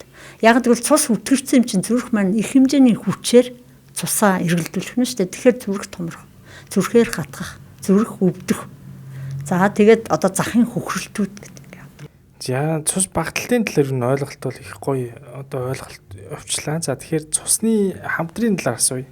Тэгээд сүүлийн үед бид ингээд сошиал дээр хараад байхад ч тэр хүүхдүүд дээр за яг олонний танил бас их хүмүүс дээр ч гэсэн гарсан цусны ийм хавдар гэдэг зүйл гарсан гэдэл ингээд бичээд яваад байгаа. Бүх юм энэ дээр нь бичсэн хандив данс нүртэл ингээд явж идэг. Тэгэхээр энэ цусны хавдар гэдэг энэ ойлголт хүмүүс тэгэхээр маш хүнд хүрж ийн л та. Энэ угаасаа идэхэд хэцүү юм байна. Маш хүндэр төлбөртэй юм байна. Гингүүд хүмүүс одоо яана гэдэг айц руу ороо явчихж байгаа. Тэгэхээр би яг энэ асуултыг асууя гэж бодоод байгаа. Ер нь цусны хавдар гэдэг энэ зүйл тодорхой хэмжээнд одоо ер нь яаж үүсээд байгаа, ер нь ямар шалтгаанаар илүү хөр үүсдэг юм. Одоо хин нэгэн зүгээр байжснаа л цусны хавдартай болсон болоогүйгаа өмнө ингээд одоо илрүүлдэг шинжилгээгээр ч юм уу бүр ихт мэдэх боломжууд байдаг юм. Эсвэл гинт ингээл тухайд өөрт нь тохиолдчихдаг энэ зүйл юм болов. За цусны хавдруудын шалтгаан бол одоо тодорхой биш гэж боддог. Ер нь хавдруудын шалтгаан яг тэр шүү гэдэг юм бол байдгүй. Цусныхч тэр, энгийнч тэр. Тэгвэл нөлөөлөх хүчин зүйлүүд нь бол бүгд гарцсан байдаг. Хавдар үүсгэж болдшгүй гэдэг. За тэн дээр бол генетик өөрчлөлтүүд байгаа. За тэгэхээр бас ганц нэг тийм манай удамд тэгжсэн ч тийм манай хүн одоо ах нь лимфомтой байсан одоо энэ хүн бас ингэчлээ ч гэдэг юм уу ийм ганц нэг юм бол байж болно. Молекул цэцэг генетикийн өөрчлөлтүүд, орчны нөлөөлөл, за радиац буюу одоо нөгөө радиац чинь монголоор цацраг төвт бодисууд. За тэгээд энэ дутууд шаталтад бүтээгдэхүүнүүд, бензидийн төрлийн. За тэгээд пестицидүүд. За ийм нөлөөллүүдээс болоод геном доктортой байдал алдчихж байгаа хүний өөрийн ген. Тэрнээс болоод нөгөө одоо юу гэдгийг эсийн тохиолдол гэдэг юмд өөрчлөлт ороод ирэхээр эсийн хуваагдал, үржил, олшрал, ясны хэмнэлд өөрчлөгдөж байна. Тэрнээс болоод одоо цусны зочмог архаг хавдрууд үүсэж байна гэсэн. Тэгэхээр би энийг маш нөгөө энгийн хүмүүст зориулж байгаа болохоор нэлээд тийм бүдүүн байдлаар одоо тодорхойлж өглөө гэсэн үг шүү. Наад таны энэ тайлбар чинь илүү гоё ойлгомжтой байна л да. За тэгэхээр цусны хавдрууд чинь дотроо ер нь олон төрлүүд байгаа. Олон төрлүүд. Хамгийн нийтлэг тохиолдож байгаа нь ямар цусны хавдрууд тохиолдож байна? За ер нь бол цусны хавдар анх хаана үүссэн байсан гэдгээс хамаарат хоёр хуваагдчихдаг. Нэг нь ясны хэмнэлдээ үүссэн буюу ликми, цусны одоо хавдрууд. Нөгөөх нь ясны хэмнээс гадна бусад цус төлжүүлэх хэрэгтнүүд. Эрдэхгүй л энд тэлд үүсэж байгаа буюу торлог гэдэгт үүсэж байгаа лимфом гэсэн ийм хоёр ойлголт байна. За ликми нь бол дотроо зочимгүй архаггүй. Зочимг нь бол нэлийн асуудалтай. Архагийн хувьд бол асуудлууд нь бас нэлээд сайн шийдэгдсэн. Зарим үр дүнтэй эмчилгээнүүд Монголд хийгдэж эхэлсэн юм байна. Лимфомын хувьд бол бас хоёр хуваагддаг. Хожигн, ном хожиг. Хожигны биш гэх. За хожигны биш дотор бол мянган юм байна. Тэрийг бол одоо хэлэхэд ямар ч сан лимфом л гэж ойлгож байна. Тийм. Гэхдээ ясны хэмнэндээ биш, тунгалгын зангилаа бусад эдээс гардаг цусны хавдар гэсэн үг байна шүү дээ. Тэр хөдөлгөөр нөгөө тунгалгын зангилаанд нэг томроо явуучих юм шүү. Голцоо булчирхаанууд томрон, зарим булчирхаа томрохгүйгээр арьс, нүд, умаа, за дуртай газраас гарч ирнэ. Тэр жоохон төвхөн. Тэгэхээр одоо хүртэлх ойлголтод ер нь хүмүүс цусны эмгэгүүд эмчилгээний үр дүн муутай, үхдэг гэдэг юм одоо нас баралт өндөртэй гэдэг ийм ойлголттой тэрнээсээ болоод их айдас авдаг. Тэгтэл зарим лейкемигийн одоо хавдруудын, цусны хавдруудын эмчилгээний асуудлууд нь нэлийн сайн шийдэгдсэн. Хяналт гол нь их чухал байгаа юм байна. За таны одоо саяны ярьснаар ингээ хүмүүс хавдар онцлогдоо үүдлээ шилжүүлэн суулгах хичээдэг юм ингээд мөнгө данс хандив гэх ингээ явж байгаа тий. Зарим нь бол үнэхээр юм байна. Асуудалтай тохиолдлууд бол бий байгаа тийм юмнууд байгаа. Тэгэхээр тэр болгон дээр бид нэр өрмөс хэлбэрт нь өөр арга хэмжээнүүд аваад явна гэсэн. Таны хувьд яг одоо тэр цусны хавдрын бай амжилтгээгээр докторийн зэрэг хамгаалсан байгаа шүү дээ. Тэгэхээр яг одоо энэ цусны хавдрын эмчилгээг саяхан хэлсэн 3 газар гурваланд нь хийж байгаа юу? Тэгээ Монгол Япон аймаг бол хийж байгаа. Монгол Япон бол архаг хавдруудын бай амжилтгийг голдуу хийж байгаа. За эхний алхас бол хүүхдийн цусны болон цусны биш хавдар бай амжилтгийг лимфомтойгоо авч явж байгаа. За нэгдүгээр эмнэлэг бол цусны одоо бүхэл төрлийн хавдар лейкемич бай, лимфомч бай бүгдийг авч явж байгаа юм. Цусны хавдар маш олон төрөл байгаа гэж та хэллээ. Ер нь нийтлэгээр илэрж байгаа цусны хавдрынх нь шинж тэмдгийн одоо хоёул ярилцээ л та.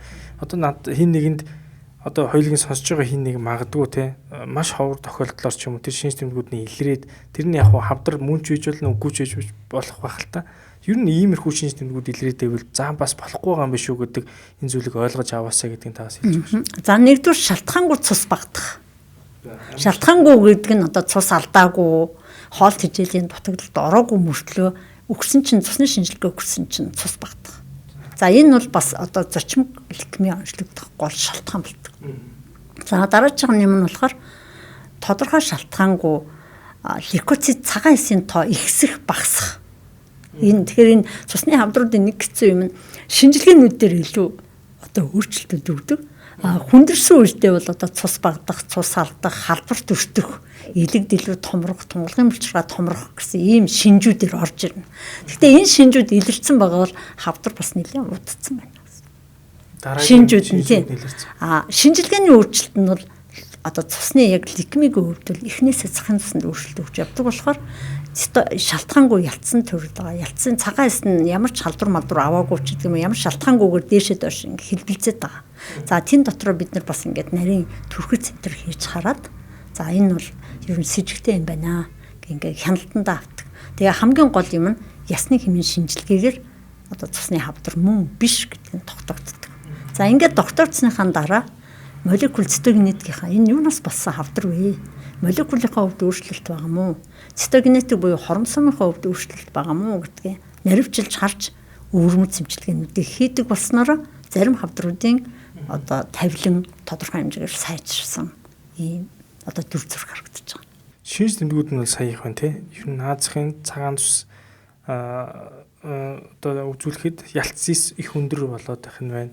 Эсвэл хитрхи буурч болно. Тэгээ бүр ингээд хитрхи юм савлгаатай цусын шинжилгээний үзүүлэлтүүд их ноцтой. За шинжийнхаа хувьд л шалтгаангүй цус багталт. Шалтгаангүй энэ тэнд цусрагт тууралтууд гарах хамар ам буйлнаас нь цус шүүрэх гойж. Өмнө ерөөсөө тэгдэггүй байжснаа гинтгэн шүд угаах цус гойж идэв үл энэ асуудал байна шүү дээ тий. Тэгэхээр ялцын тоо маань ямар гом бэ гэдгийг шалгуулах нь. Эсвэл шалтгаан тодорхойгүй ингээд нэг халуураад байгаа юм шиг бие зараагаад хүмүүс ихэнхдээ бие зараагаад гэж байгаа. Яг мөн дээр бол халууралт байж магадгүй. Тэр хэр удаа оруулчихгүй. Тэр нь бол ингээд шалтгаангүй үе ингээл халуураад дагжаал дараад байгаа юм шиг чичрэж байгаа юм шиг тийм. За эсвэл бидээ бүр одоо ийм цусны туралтууд гарах янз бүрийн тий. За тэгээ илэгдлүү тунгалгын занглаа томрох, илэгдлүү томрох, тунгалгын занглаа томрох. Тийм юмнууд. Гэхдээ тэр болгон одоо томрсон тунгалгын занглаатай болгон дээр хавдар гэдэг онш тавигдах гэдэг нь ясны хэмжээ шинжилгээг хийж шийднэ. Тэгтэл ихэнх одоо ирж байгаа хүмүүс маань яадаг вэ гэхэд төрүүлээд ингээ айдас тавцсан багтдаг. Миний булчирхай том.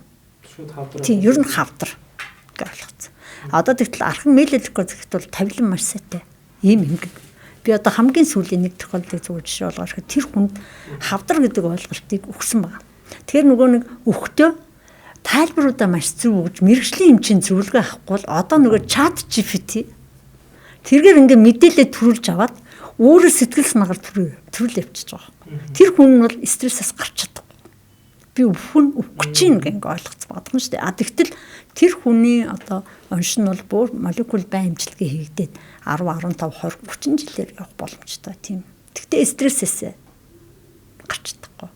За дараа нь эмчийн зөвлөж байгаа юмнууд ялангуяа байн хэмжилгээ бол ингээд насан туршид. Тэгтэл ихэнх хүмүүс яаж юм гэхээр би энэ нэмийг хэр их удаа уух вэ гэж асуудаг. Эмнээс уйлдах гэдэг юм уу? Монголчуудын нэг дунд нөө эмийн бам боллоо. Эмээ хэрэглэхгүй бай. Дасалдуулах байдал байдаг. Тэгэхээр тэр нь бол тэр одоо молекул цитогенетикийнхаа өөрчлөлтөн дээр сөрөг нөлөө үзүүлдэг учраас мэрэгжлийн эмчийн хяналтанд яг тоош ирэхэд гарамаараа. Тэгэхээр манай нэг хүний хувьд бол өөр ингээ сайн дураараа эмийн хандунг багдуулаад тэг урд очиод үзүүлсэн баг. Урд гэдэг нь хятадч бид хэлсэн та бүр Монгол цусны эмч нарын нэр хүндийг алаашиж байгаа юм биш үү? Зөв тоглолт тэгсэлтэй миний өөрийн хяналтын хүн болохоор дэлхийд энэ эмийг эмгжил удаг. Та яхаараа хоёр дахин болгоцсон. Тэнд очиж үзүүлж идэг. Итгэхгүй. Тэгэхээр тийм итгэл муутай хүмүүс ч одоо ямар ч юм те тэгээ чи одоо найзсаа наа хүмүүс чи юм байна. Тэгэхээр нэг өвчтний групп гэж бас байдаг юм байна.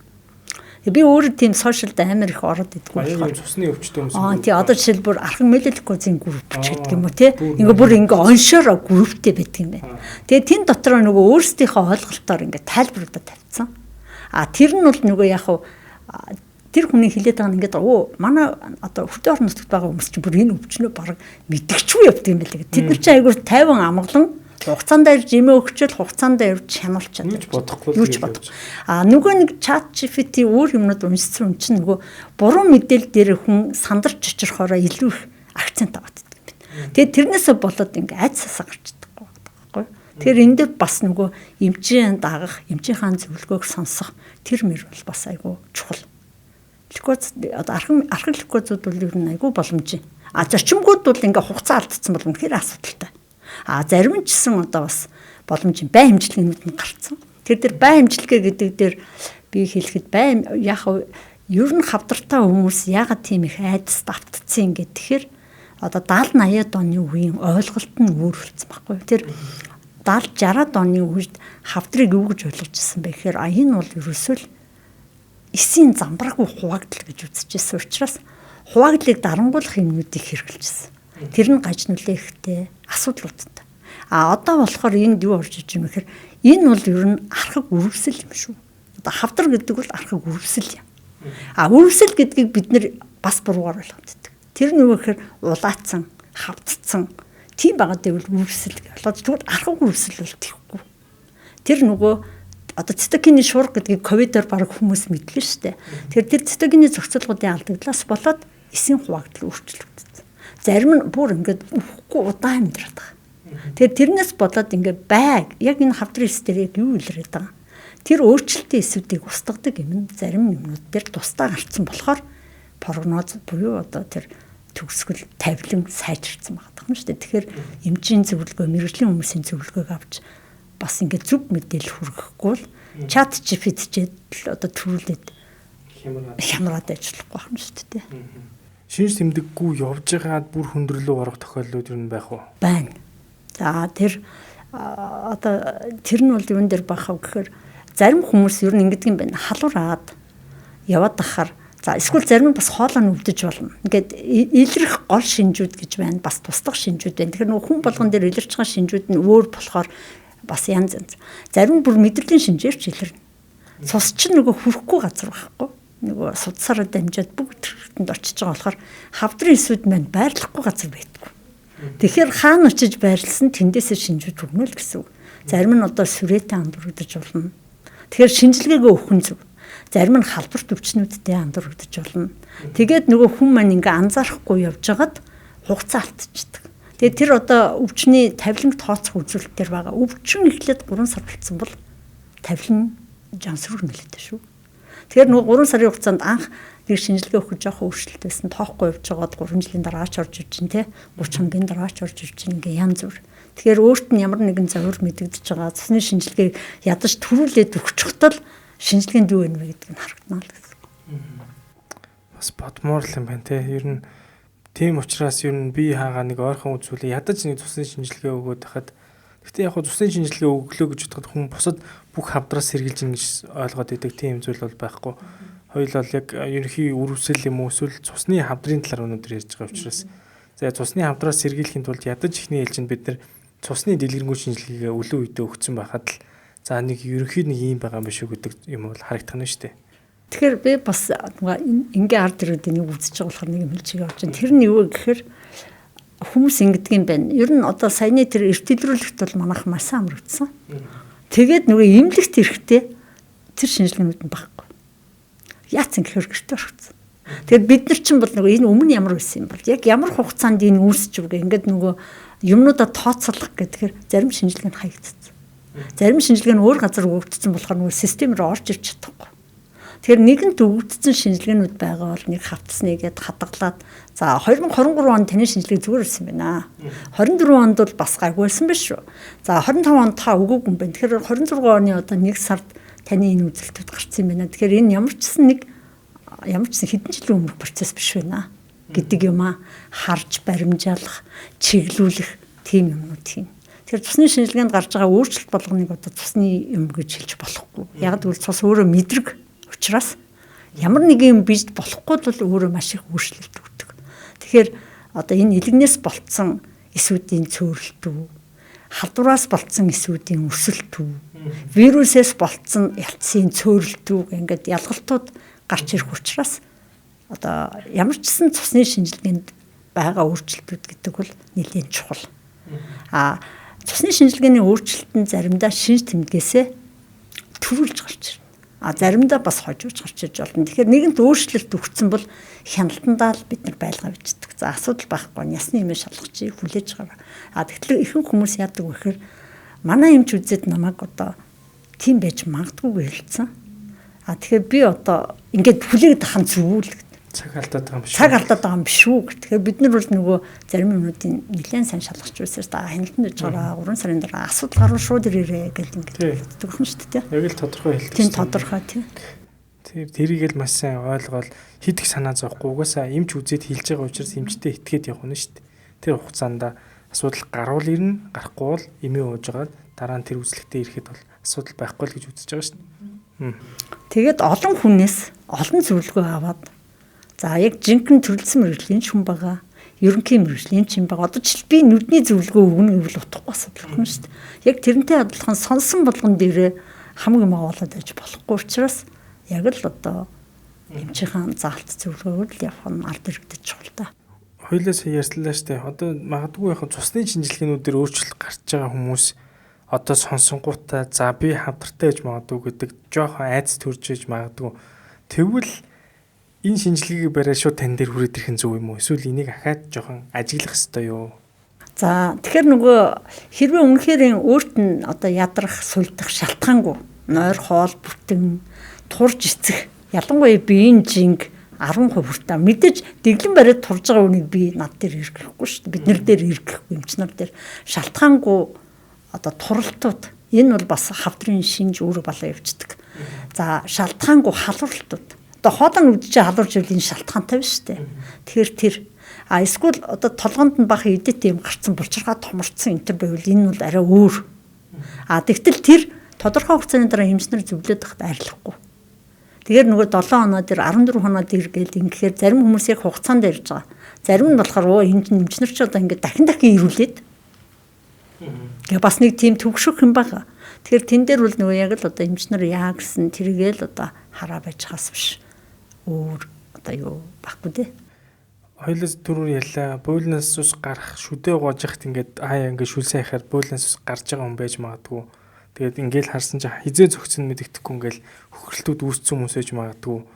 За тэгээд өөр одоо цус мус ингээд шалбарлаа гэж цус нь гараад тогтохгүй жоохон удаж жагаад идэж байгаа хүн байж магадгүй.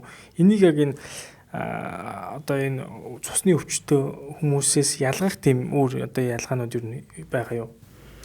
За тэгэхээр одоо цусны ямар ч эмгэг гэвэл за цус багталтаас зарим цус багталтаас л да одоо төлжилтгүй цус багталт гэвэл цус бас гойжмтгой болно. Бүлэглэлтийн алдагдал гэх. Тэгэхээр цусны эмгэгүүдийг ерөнхийд нь ингээд 4-5 том бүлэг болгочдөг. Нэг нь болохоор цус багталт бид нар яриад дуусчлаа. Нөгөөх нь цусны хавдрууд. Хоёр дахь нь цус гойжмтгой буюу бүлэглэлтийн асуудлууд. Бүлэнгийн асуудал буюу тромбоз, судас бөглөрөх гэдэг нэг юм. Гурав дахь нь болохоор маш ховор тохиолдох хурах эмгэгүүд гэдэг. Тэгээ хурах эмгэгийн тухай ойлголт бол хүмүүсийн дунд их бага байдаг. Тэр нь юу гэхээр нөгөө бодисын солилцооны алдагдaltaй холбоотой том залгуур эсвүүд маань бодисын солилцооны янз бүрийн юмнуудыг залгичаад ясны хэмнэлт юм уу элэг дэлгүүнд байрлаад элэг дэлгүүр томрох, яс хугарах, эсвэл одоо цус багтах ийм янз бүрийн шинжүүд үүддэг. Ийм одоо ерөнхийдөө даваад үзэх юм бол ийм 4-5 том хэсэг хуваагдчихдаг. Тэгээ дотроо бол нэлээд нарийн сална гэсэн үг байна шүү дээ. За. Цус гоочмтгой эмгэгийн талаар бас асууя гэж бодож байна л да тий. Энэ одоо гемофил гэдэг өвчин байгаа. Энийн талаар бас Монгол Япон эмнэлэг дээр би бас тань дээр цусны тойролтон дээр явж байгаад тасаг дээр жисэн хүн хөвтөж байхад харахад бас нэг зүйлийг бодомоор санагдсан л да. Яг өвчин түүхийг харахаар дандаа нэг настайгаасаа ч юм уу 1-2-3 сартаагаас ч юм уу онцлогдсон. Яг харахаар бас жоохон хэцүү харагдчихжээ. Гэхдээ яг хяналт сайн ингээд яваад байх юм бол энэ бас амьдралын чанарт бас тодорхой хэмжээний өөрчлөлтүүд хийх өхөн харьцангуй бага юм байна гэж бол харсан. Тэгвэл энэ гемофил гэдэг энэ өвчин чи өөрөө шууд цус гойжмтгой эмгэг гэдгээр нь бол хүмүүс сонсоод ойлгож болох уу? Тэгвэл энэ эмгэгийг ер нь удамш хандлага нэгдүгээр хэр байдаг юм бол за хоёрдугаарт энэ олдмол маягаар илэрч болох уу гэдгийг нь бас асуумаар санагдаад. Ер нь шалтгаан нь бас яг юу юм бэ? За цус гойжмтгой эмгэгүүдийн хувьд бол бүлэглэлтэнд оролцдог факторууд гэдэг хүчин зүйлүүд дутагдлаас болж үүснэ. За төрөлхийн болон олдмол гэх 2%. Төрөлхийнх нь бол яг цусны биеийн дас эмгэг. За тусмал шалтгаантай цус гойжмтгойнод бол гол төлөв элэг бөөрийн эмгэгүүдийн төгсгөлийн шат. За элэгэнд маань нөгөө бүлэглэлтийн факторууд нийлэгжин тэр нь явагдахгүй бол цус гойждох юм шүү дээ. За дараачих нь болохоор бөөрийн шалтгаантай. Өөрөөр хэлбэл элэг бөөрийн дутагдлын дараагийн шатанд ясны хэм элэг бөөрийн үйл ажиллагаа дарангуулагдаад эхлэнгүүт бүлэглэлт бас хямраад эхэлдэг юм байгаа. За тэр битгээр үжил маань ч гэсэн одоо хэд бүлэглэх байдалд хүргэн. Тэгэхээр ковидын үед нэр төрөний ярьсан дээр ягаад цус шингэлэлт гэдэг юм явагдсан бэ гэхээр вирус бактерийн хордлого маань өөрөө бүлэглэлтийг төвчүүлчихдэг.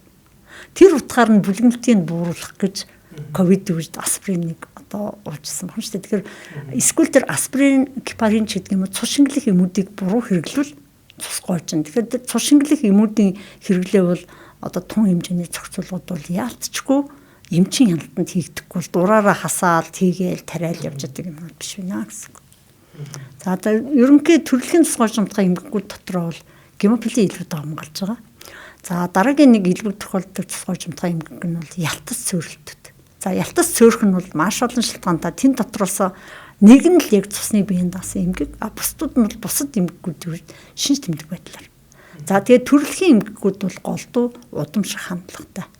За тэгэхээр энэ дээр бас ингээд дандаа удамших уу гэдэг. Одоо өөрөөр хэлбэл за ингээд танад гемофили гэдэг онж тавигдчихлаа гэхээр гол төдөө ихчдүүсээ хүүхдүүд тавигдчихж байгаа. За тэгвэл ингээд улаасан манан удамд энэ байхгүй шүү дээ. Тэр энэ одоо мөн үү гэдэг тэр хүмүүс эргэлздэг. Тэгэхээр яг энэ үеэсээ деново гэж хэлдэг яг одоо юуных нэр томьёо медикал нэр томьёо амгаахын нэр томьёо. Тэгэхээр тэнд яаж ийнэ гэхээр зарим төрөлхийн эмгэгүүд яг энэ үеэсээ үүсэж байна. Тэгээ энэс хойшоо одоо удамш хандлах гэж байна гэсэн үг байна шүү дээ. Тэгэхээр ерөнхийдөө бол нэг 70 орчим хувь нь бол яг дээрээсээ мэдээлэлтэй удамшиж орж байна. Үлдсэн нэг 30-40% нь бол яг энэ үеэс энэ хүнээс хойшоо явна гэсэн. Тэгээ энэ хүнээс хойшоо яваад тэгэхээр ингээ удмын зураг зурагдчих нь энд явж байгаа. Зарим хүмүүс нь бол яг дээрээсээ үнэхээр удамшаад ороод ирсэн юм байна. Тэгээ би зүгээр монголчуудын хувьд нэг юм дээр жоох яадаг юм. Гемофилит хүмүүс маш төвхтэй. Төвхтэй гэдэг нь юу гэж байгаа юм бэ гэхээр нэгдүгээр энд ганцхан гэр бүлийн нэг хүний асуудал яригддаг. Аав нь, ээж нь, дамжуулагч юм, аав нь бүчтөө, эсвэл эгчдүүсийн хүүхдүүд гэдгээр нэг гэр бүл, нэг бүлийн асуудал яригддаг байхгүй. Тэгэхээр тэр гэр бүл одоо нэг гэр бүлд нэг хүн өвдөхөд сэтгэл санаа болон эдийн засгийн ямар хор хохирол учрах вэ? Тэгвэл нэг гэр бүлд хэдэн хүн байна гэдэг ямар бах вэ? Энэ утгаар нь бол би гемофилитийн хүмүүс төр маш их анхаарал өөрөө тавьдаг. Би баг өөрөө эмнэлгээр дагуулалт гүйж байгаа юм гэж тэхүү гэдэг. Тэгэхээр тэр хүмүүсийг сэтгэл санааны хувьд дэмжих. За ялангуяа эмчнэр энэ дээр бас нэлээд анхаарах шаардлагатай. Тэгэхээр манад нөгөө ингэдэг гемофили бол 5000 эрэгтэй төрөлтөд нэг А, Б, С гэх юм 3 хэлбэртэй. 5000 төрөлтөд нэг. Эрэгтэй төрөлтөнд нэг. Б нь болохоор 100000 эрэгтэй төрөлтөнд нэг. С нь болохоор 30,000 эрэгтэй одоо эрэгтэй эмэгтэй хамаагүй 30,000 төрөлтөнд нэг гэж байгаа байхгүй. Тэгэхээр ингээд бодохоор бол илүү 5 10 30,000. Яагаад эрэгтэй хүмүүс төр илүү байгаа? Тэр 8 гемофили А, Б-г өвдөл нөгөө X хромосом дээр байрладаг болохоор эрэгтэйчүүд өвдөд эмэгтэйчүүд дамжуулагчилждаг. Эрэгтэй өндөр бол илэрхгүй юм байна. Дамжуулах. Гэхдээ байдаг. Цөөн тохиолдолд байдаг. Манад ч гэсэн байгаа. Тэгээ энийг одоо манай Хүрлбаатар зөвлөх ерөнхийлөгч эрүүл мэндийн зөвлөх байгаа шүү дээ. Хүрлбаатар захирал маань одоо бас Япон Монголын эмнэлгийг дэмжиж Япон Монголын эмнэлэг дээр бид нэр гемофилийн онцлогын эмчилгээг бас илүү анхаарья гэдэг ингээд аш үсийн үеийн удирдлагуудад дэмжиж ингээд төв байгуулсан. Тэгээ энэ дээр бид нар тэр эмгэгүүдийн бүртгэлжилтийг 23 оноос хийж эхэлсэн. За тэгэхээр энэ гемофили яагаад энийг бүртгэх шаардлагатай байгаа юм бэ гэхээр дэлхийн нийтээр энэ бол ховор эмгэг гэдэгтэй юмдаа тохиолдно. Бид нар дээр бүртгэгдсэн байгаа. Ер нь дэлхийн нийт дээр бүртгэгдсэн байгаа гемофилитэй тохиолдлууд бүгд хүнд тохиолдол. Хүнд гэдэг нь юу гэхээр цус гоожоод, үгэнд нь цус хурцсан та нар хүмүүс арч лсэн баг тий. Үг нь хөдөлгөөнгүй болцсон. Үгэнд нь цус хурцсан. Эсвэл энэ тэндээс нь цус шүрээд ингээ хүндүүд нь бол яг эмэл зүгээр ороод ирдэг. Хөнгөнүүд нь болохоор илэрдэггүй. Тэгэхээр илэрдэггүй гэдэг нь юу гэсэн үг вэ гэхээр тэр хүн одоо тэр хэрвээ байгаа бол магадгүй дамжуулагч байвал төрхүйдээ цусалдана. Эрэгтэйчүүд бол одоо магадгүй цэрэг мэрэгт яваад зодог зохиолчд тарих толгоондоо цус харвчихна.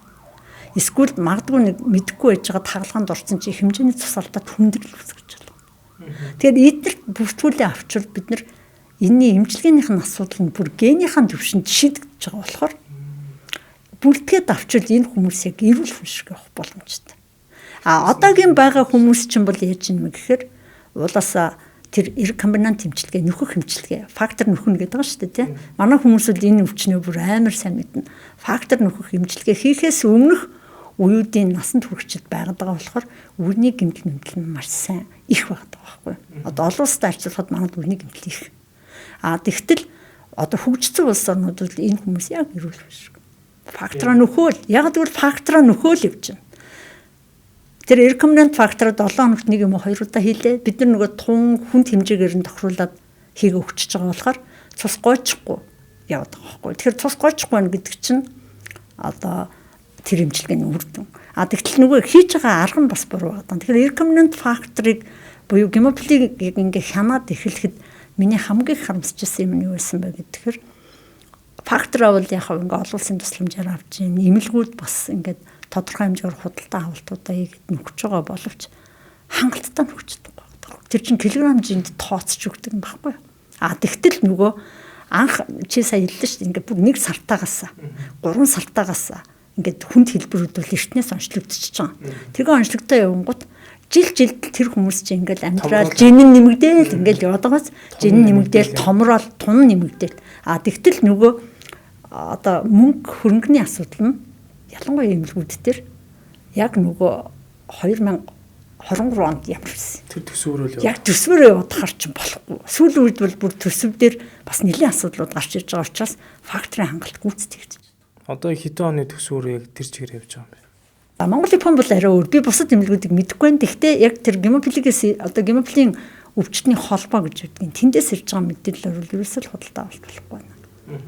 Тиймэрхүү юм уу. Гэхдээ яг ингээ эмнэлгүүдийг харахаар ерөнхийдөө оны төгсгөлд бол факторууд дуусчихж байгаа. Тэгэхээр бид нар хангалттай авчдаг байна л гэсэн үг. Тэр дууссан үед хүндрэл өгж байгаа хүмүүс илүү хэцүү байдалд ороод шүү дээ. Тийм тэр нь болохоор дэлхийн гемоглобин холбооноос тусламжийн фактор авнаа. Тэр нь гайгүй олдох уу? Тэр нь бол хангалттай. Гэхдээ нөгөө янз бүрийн үйлдвэрийн гэхдээ яг мэдээж олон улсын стандарт хангасан юмнууд ирж байгаа боловч хүмүүс тэн дээр нөгөө бас жоохон асуудлууд хэлээл идэмлээ. Гэхдээ одоо бэлгийн морины шүдийг бүү үзгэж баярлал явж байгаа сууг байна. Тасаа хэлсэн шүү дээ. Гадны орнуудад энэ дотроо хүнд хөнгөн гэж хоёр байгаа юм байна. Хүнд хөнгөн дунд.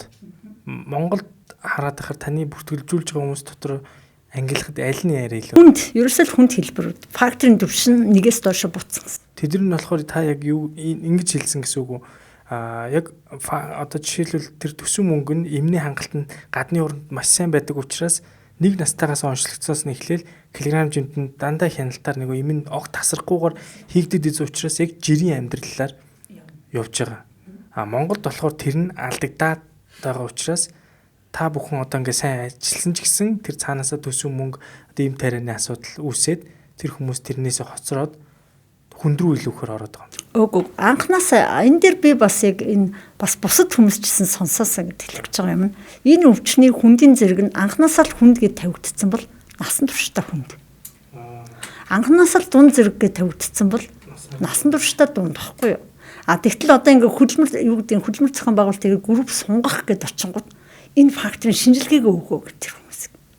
Тэгэхээр бид нар чинь нэг настад нь ч юм уу 5 настад нь онцлогдоход нь хүнд гэж тавьсан чинь тэрийг дахин хийх гэхээр одоо тэр шинжилгээ чинь бас өөр асуудалтай үнэтэй. Үнэн нь бол харьцангуй гайгүй. Гол нь өвчин маань цөөхөн болохоор олон хүнийг хамруулж хийхгүй л эмнэлэгч нь хий ячлах гэдэг. Тийм байгаа. Тэгээ 15-ыг цуглуулж байгаад нэг цуглуулдаа. За бүгдийг бүртгэчих гэж бид тэгээд байгаа шүү дээ тий. Тэгээ бүртгэж байгаад авдаг. Гадны орн дээр нь яадаг юм бол. Гадны оронд бол бас шинжилгээнүүд тиймэрхүү байдалтай явдаг. Ер нь бол тийм цуглуулж байгаад хийдэг. Тэгтэл хүмүүс яарад байгаа байхгүй. Одоо л хийлгэмээр байна. Тэгэхээр бид нар бол цуглуулж байгаа. Тэр болтол нөгөө хэлбэр мэдээж эмчилгээнүүдээ бол тодорхой хэмжээгээр аваад явна. Тэр чинь нөгөө анханасаа тавигдж байгаа болохоор өөрчлөлт байхгүй. Зүгээр групп сонголт энэ төр тэр бусад газрууд тэрэг шаардах хэрэггүй. Тэрийгсээ ойлгохгүй шүү. Энэ өвчний талаар ойлголт байх. Ойлголт жоохон багдуу байгаа юм уу нэг тийм юм. Тэгээ дараагийн нэг айгүй өргөмөр зураг нь юу байсан бэ гэхээр би одоо яг гемоглобин төв байгуулж хахад би өөрөө мэрэгжлийн хүний хувьд санаа зовж ирсэн юм. Одоо нэг гэрээ ингээд хит хитэн ихчдүүс хүүхдүүд юм ингээд гараад ирлээ шүү дээ. Тэгэнгүүт ах нь би фактор хийгээд яах нь би бидүүдээ хэлээ. Би бол тэр үеийн үржилттэй. Харин энэ одоо ихчийн гайгүй байгаа юм чи энийг үеийг гэмтэхгүй. Тэг өөрийгөө золиослж чинь гэсэн үг шүү дээ. Тэр гэхдээ бас жоохон ядуу орны нэг тийм юу яваад байна те. Эсвэл энэ ойлголт байхгүй төсөв эрүүл мэндийн салбарын төсөв мөнгө асуудал. Яг фактор нь хангалттай биш болохоор тэр хүн би бол тэргүүл дууссан гэсэн ойлголт шүү дээ. Дүүгээл ажтайхан шиг авчихсан. Тэгэхээр энэ чинь бол бас айгүй өргөмөр л байгаа байхгүй тийм. Тэгэхээр энэ нөгөө бүх нийгмийн нэг ойлгоосаа гэдэг нь энэ ганцхан нэг гэр бүлийн нэг гишүүний асуудал биш. Нэг бүлийн хэд хэдэн гишүүний асуудал. Хоёрдугаарт энэ олон улсад ховор эмгэгүүдийн онцлогын имчилгээний асуудлыг улс бүр 100% даадаг. Тэр утгаараа бид нар одоо тэр имчилгээг их төгс болгоосаа. Тэгээ одоо ген имчилгээ гараад ирж байгаа. Дэлхийн нийтээр цусан бүтээгдэхүүнээс татгалцсан. Энэ үед бол гемофилтэй хүмүүст одоо сивнгээр арга зам гэж бол байхгүй фактор нөхөлтөл. За тэгээд нэг хэсэг нь бол гемофилийн дэлхийн холбоо бол бас нэлээд их юм өгдөг. За тэр бол голдоо урьдчилан сэргэлт.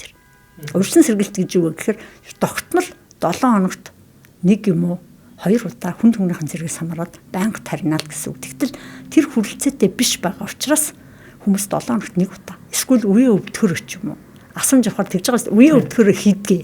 Үеийн өвдгөрөө хийж ин гэж аль хэдийн үеэр цус харагдсан гэсэн үг байна. Сэргийлэл дээр бол хийх. Сэргийлэл дээр хийх боломжгүй байна. Ойлголт нь бас буруу байна. Тэгээ энэ дэр бид нар ингээд сургалтууд геологийн холбоотой хавсраад янз бүрийн юмнууд явж байгаа.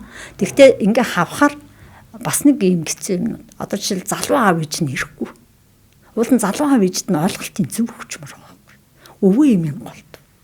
Одоо нөгөө үл өврөө өөрснөө үүр гэж байгаа юм шиг байгаа байхгүй. Тэгээ нөгөөдөлд чинь тайлбарлаж хэлж өгвөл очих хоорондоо зарим нь мартчих штэ. Тэгээ ихэнх нь одоо тийм бас өвөө эмээнэр нь л ирээд байгаа юм уу? Өвөө эмээнэр нь ер нь яг ганц нэг эцэг эхчүүд ирнэ л дээ залуу идэвхтэй хүмүүс байгаа. Тэгвэл ер нь бол бараг 70% нь тийм идэвхгүй. Өн анхаарад ирчүүл энэ чинь. Анхаарад ирчүүл ингээд сургалтын явуулаад юмыг ойлгуулах гад яагаад энийг ингээд дахин тариулах гэдэг юм чи сэргийлэхийн тулд яах юм ингээд ийм юм. За дараа нь болохоор тэр факторын хийлт ба. Хийлт болохоор ерөөсөө нэг судсаар. Тэгэхээр зарим хүүхдүүд бол бүр өөрснөө ингээд тариас сурцсан. Тэгтэл нөгөө яг залуу сурж байгаа хүмүүс төр бол бас хийж чадахгүй. Нөгөө хүүхдийн судас руу хатгах гэдэг чинь хэцүү шүү дээ. Тэгэхээр би сая эрүүл мэндийн яамны доторын зөвлөлд бас санал өгсөн. Ер нь бол гемофилтэй хүмүүсийн тэр асуудал дээр юм 24 цагийн үйлчилгээ нэмж өгөөч. Энийг одоо уламжилж өгөөч гэдэг доторын салбар зөвлөлт. Тэгчих юм бол нөгөө ялангуяа ядаж энэ 3 төв дээрээ хурж ирээд фактораа шууд тариулах. Тэрийг бас одоо эмнэлгүүд хүлээж авч юу яах. За тэгээ үрхүүдэд сургалт явуулах. Яг тэгвэл фактороо тариулах гэд үрх дээр очдөг юм байна.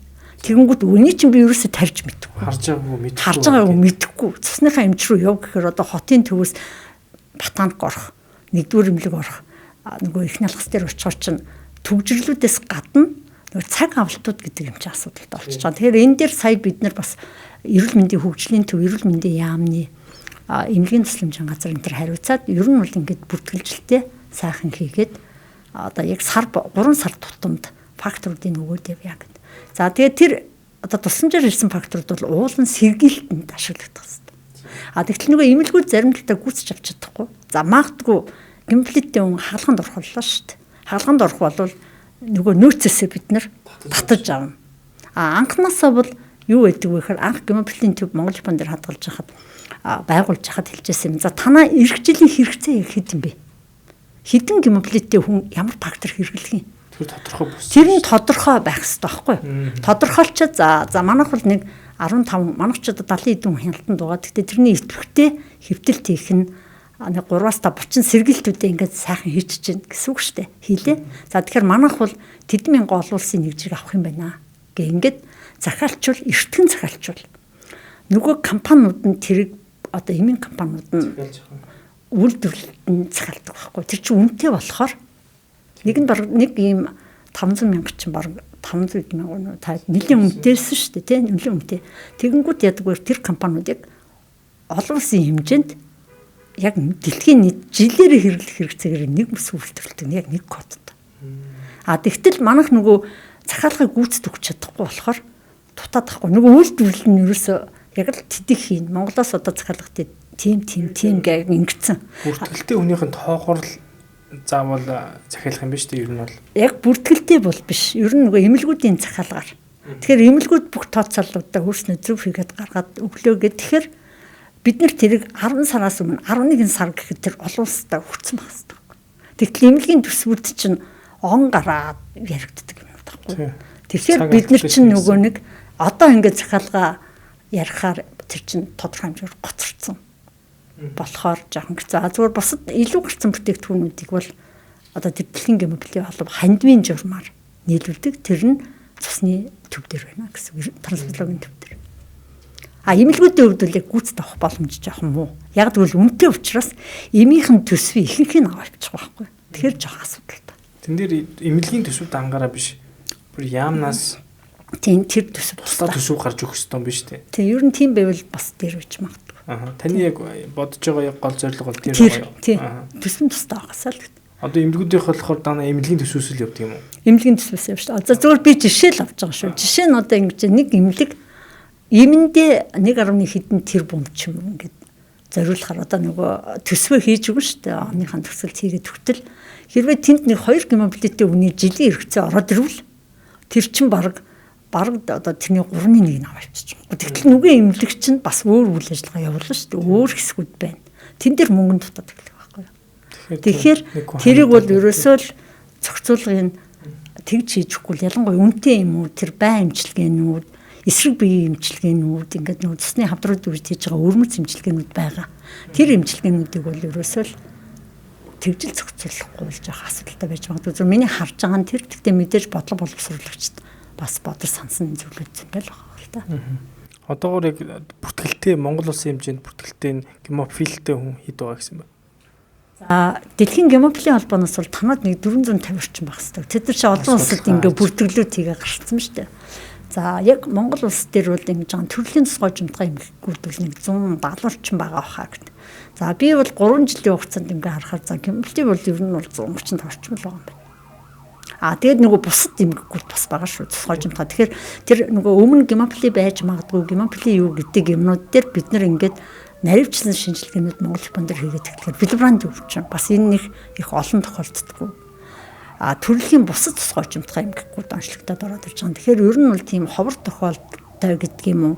Шалтгаан тодорхойгүй цусгойжилттай ялцсан үйл ажиллагааны алдагдaltaй төрлийн эмгэгүүд байж магадгүй зарим юмнуудыг бол бид нар тусад нь ингээд бүртгэж авсан байна шүү дээ.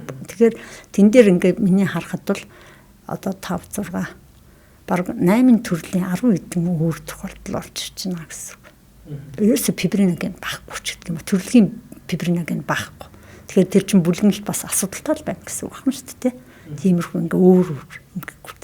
За Вилбранд бол нэлээх би бас нөгөө тоонуудаа багуудтайгаа хуваалцсан одоо трансфузлог гэдэг юм их нялхас энтертэй. Тэгэхээр өмнө бас гемофили байж магадгүй гэж үзчихсэн зарим тохиолдлууд Вилбранд руу орж байгаа тийм юм. Гэхдээ ер нь ягаад Вилбранд гемофили хоёрыг ингээ холцсон гэхээр тэр өөрөө 8 дугаар факторын бүтцэнд ордог юм болохоор гемофили гэдэг рүүгээ одоо эмнэлэг зүй болон одоо хийгдэж байгаа шинжилгээгээр орчоод наривчлсан шинжилгээ хийгүүд гемофили биш Вилбранд юм байна гэж гараад ирж байгаа байхгүй. Таны хувьд болохоор яг энэ хүмүүсийн бүртгэлжүүлэх энэ ажлыг бол хийж байгаа.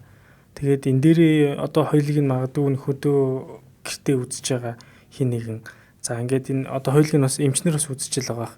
Тэгэхээр таны хувьд яг тэр хүмүүст хүсэж байгаа зүйл нь ер нь цусны эмэгтэй энэ хүмүүсийн асуудал гэдэг зүйл бол өөрөө угаасаа эмчилгээний хувьд цаг хугацааны хувьд алдаж болохгүй эмчилгээний хувьд их өндөр хүртэг төсөвтэй явагдаж байгаа учраас энэ дээр одоо та яг үзэж байгаа хүмүүстэй хандаж яг юу гэж хэлмээр нь ер нь энийг илүүхээр ингээд анхаарад ер нь цаашдаа нэг иймэрхүү чиглэлээр анхаарад явуул энэ асуудлуудыг ингэж одоо шийдэхэд тодорхой хэмжээний тусдсан болох болов уу гэдэг талаас та бас сонсож байгаа үзэж байгаа хүмүүстэй хэлж өгч. За тэгэхээр ер нь яг анханасаа ураг одоо юу гэдэг нь бүл дотор гемофилийн асуудал тавигдсан бол тэр хүмүүс би зөөвлөгч мөн үү гэдэг дээр ир эмгүү шинжилгээ өгөөл гэсэн үг.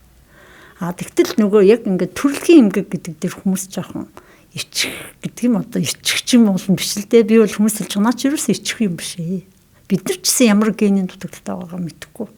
Ямар нэгэн одоо наривчлсан юм хийвэл юу ч гэж ижиж магадгүй байхгүй. Яг тэрнтэй адилхан болохоор нэгэнт удам тим зурглал байгаа бол дамжуулагч мөн үү гэдгээ тодорхойлуулаа гэж байна. Тэгээ би яг гемофилитэй хүмүүсийн манай одоо төв гемофилитэй хүмүүсийг тусгаалan тусгайжимтгаатай хүмүүсээ бүртгэгдсэн ахаад илүү гарч байгаа одоо нэг 15-аас 20 тохиолдолд цуглуулж байгаа л нэг хийж штэ. Тэн дээр за ах дүүг нь ихчин ч юм авчираад шинжилүүлчихэрэй гэд. Ихчийг шинжилж байгаа гол юм чи юу гэхээр тэр хүүхэд зөөвлөгч байж байгаа юм бол төвшин ер нь жоохон доогор байна. Өөрөө бол нэг илэрхий тусгайчихгүй. Тэгээ төрөх үст. Магадгүй хагалгаанд орох үст хүндрэлүүд гарч ирэх байхгүй. Тэгэхээр сэргийлэлтэд хэлэхийн тулд асуумжтай хүмүүс бол бүр толгой дараалан үг бүртгэлжилт хийлэг. Бүртгэлжилт хийлгэж байгаа нь юу гэхээр бид нар фактор тодорхойлохдоо нөгөө хүмүүсээ дуудаж байхгүй. За манайх 10 сард нэг тодорхойлно. Сая 1 сард тодорхойлцсон. Одоо 3 сарын дундуур нэг тодорхойлно гэдэг. Тэгэхээр нөгөө үр ашигтай байдлаа хангахын тулд нэгдүгürt энэ. Хоёрдугаарт хүндрэлээс сэргийлэхийн тулд бүртгэлжилт байх хэрэгтэй. За зарим нь бол фактор хийгээ явж байгаа, зарим нь үр дүнгүй болчихж байгаа нэг саатуулагч үүссэн. Тэгэхээр тэн дээр бид нар одоо юуны бас гемоглобин олон улсын албаноос тэр эсрэг биеийн эмчилгээ гэдэг юм авахар бас шийдсэн. Гэхдээ тэр нь олон хүнийг хүртээж чадахгүй. Үнэхээр үр дүнтэй байгаад байвал бид нар тэрний захиалгуудыг одоо хийх тал дээр ярина гэсэн. Тэгэхээр бүртгэлжилт бол зайлшгүй чухал учраас асуудал байгаа гэр бүлүүд тодорхой шалтгаангууд цусгойчж байгаа тохиолдлууд. За гемоглобин эмэгтэйч бас байдаг. Тэгэхээр тэд нар хүмүүс төр ямар байх вэ? Сарын тэмдэг их удаа ирдэг. Сарын тэмдэг одоо 7 хоногоос дээш үргэлжилж байгаа. Эмэгтэйчүүдийн асуудал байхгүй. Тийм хүмүүс. Эсвэл нөгөө хөл гармаар одоо ингэ зөсчдөг штэ. Тийм юмнууд дээр цусгойжилт 10 минутаас дээш үргэлжилж ивэл шууд ирж үзүүлээ гэсэн ийм одоо зөвлөгөөг илрүүлэлт хийх гэдэг юм гэсэн үг байна штэ. Тийм. Тэгэхээр өнөөдөр яг цус үтгэлтэй холбоотой тэгээд дээрээс нь яг цусны энэ өвчин асуудлууд гэдэг зүйлүүдээс Монгол улсын хэмжээнд юу нэг ямархуу байдгийг яг цусны асуудал гэдэг зүйл чинь өөрөө бидний амьдралд маш энгийн юм шиг хэрнээ цаагаараа маш олон асуудлуудыг дагуулж идэг. Тэгээ бид хүн гэдэг амьтан чинь мэдгүй зүйлээсээ л болдог гэдэг шиг тий. Тэгэхээр сүүлийн үед энэ бас мэдээллүүд ус их явж байгаа. Тэгээд энэ цусны эмч нарын маань тооч гэсэн бас нэлээд нэмэгдэж байгаа юм байна. Тэгээд бас 3 газар ингэж Монгол хипоэмлэг байгуулагдахаас өмнө бол 2 газар л байсан баг тий. Тэгээ одоо 3 болцсон гэдэг чинь бас нэлээд цар хүрээм тэлэгдэж байгаа юм байна. Тэгээ явандаа ч ихсэн ингээд нэг бүсчлээд ч юм уу яг тэр хэсгүүдэд хариуцдаг тэр энэ зүйлүүд нь илүү гоё ойлголтууд нь эмчнэрт маань ч гэсэн энэ ойлголтууд илүү сайн хүрээд өгөх юм бол хин нэг цаг алдуулахгүй тусламж үйлчилгээг нь сайн ахуулаад бүртгэлжүүлэлт нь ч гэсэн сайн өгчвөл тэр цаанаас нь төсөв мөнгө нь ч гэсэн маш гоё батлагддаг энэ дараагийн системүүд бол гарч ирэх байх гэж бодож байна л та. Тэгэхээр цусны асуудал, цусны өвчин бол бид нар бол яалтчгүй анхаарах ёстой сэдв юм байна гэдгийг бол би бол ойлгож авсан. Тэгээд өнөөдөр та бит хоёр ч гэсэн энэ талаар хүмүүст маш богино хугацаанд ч гэсэн энэ ойлголтуудыг өгөхөөр хоёлаа хичээлээ. Тэгээ ер нь бол ойлголтуудаа бол хүмүүс бол би авсан байх гэж бодож байна. Тэгээд ямар ч өнөөдөр бид бүхний урилгыг хүлээж аваад тэгээд яг одоо энэ манай үзэж байгаа YouTube дагагч болон за дэдэж TV-ийн 813 дахь сувг дээр суугаад харуулсан үзэж байгаа хүмүүс ч гэсэн маш гоё зөвлөгөөг өгсөн таны хувьд бол баярлалаа. Тэгээд таны цаашдын ч гэсэн ажилд өндрөөс өндөр амжилтыг хүсье. За баярлалаа. Ямар одоо цусны эмгэгүүдийн талаарх зарим эндүрдэг гэдэг юм ойлголтуудыг иргэд маань бас аваад. Тэгээ ер нь цус чихгүй ер нь мэрэгжлийн эмчийн зөвлөгөө гэдэг бол арай бас өөр шүү гэдгийг та хэд бас анхаараарай. Тэгээд ер нь эмчлэх гэдэг юм уу, эрүүлжих гэдэг үйл ажиллагаа бол өвчтөн болон эмчилж байгаа эмч, тэнд ажиллаж байгаа сувилагч, дунд мэрэгчлэнүүд бүгдийнх нь оролцоо байдаг учраас бүгд одоо нэг чиглэл зүг харж явахгүй л тэр хэсэг нь гутраал одоо би яачих вэ гэдэг юм уу. За нөгөө хэсэг нь болохоор за би төрөлхийн юм да одоо яах вэ гэдэг юм уу. Ингээд тийм байх алгүй бүгдээрээ ингээд хамтраад тэгээ ажиллах зүйл одоо юу гэдэг асуулт сургалах зүйл байвал мэрэгжлийн нэмжтэр очроо биднэрт ялгаагүй нэгдүгээр эмнэлэгчсэн нээлттэй их налхасчсэн нээлттэй за Монгол хипон бол бүр нээлттэй. Монгол хипон эмнэлгийн яг энэ цусны одоо багийнхан маань өөрөө цусны кабинетийн одоо эмчнэр маань маш их одоо чадварлаг мундаг хүмүүс байдаг. Тэгээд тэдгээр одоо багш мундаг одоо эмчнэрээгээ дагаад бас миний өвч гэсэн нэлээдэн зүйлийг бол олж харсан. Тэгээд цаашдаа ч гэсэн цусны асуудал, цусны нөхцөлийн талаарх мэдээллийг магадгүй энэ нэг та бүхэн сонирхч байвал бас бүр дараа нь гоё цуврал маягаар ч юм уу хүргэж магадгүй. Тэгээд өнөөдөр ямар ч цус өтгөрөлт гэдэг сэдвийн хүрээнд таны амьдралд байж болох хамгийн энгийн жишээнээс эхлээд за бүр ингэж ховор тохиолддог ч гэсэн энэ бүр удмын хэмжээнд хүртэл гэр бүлийн нийт одоо гэр бүлийн хэмжээнд хүртэл байж болох өвчлийн талаар өнөөдөр бас ярилцлаа. Тэгээ магадгүй та одоо үзүүлээд ирүүл байх юм бол энэ бол мэдээж маш сайн байна. Тэгээд ямар нэгэн асуудал тохиолдвол тэрнээсээ зүхтаад байх биш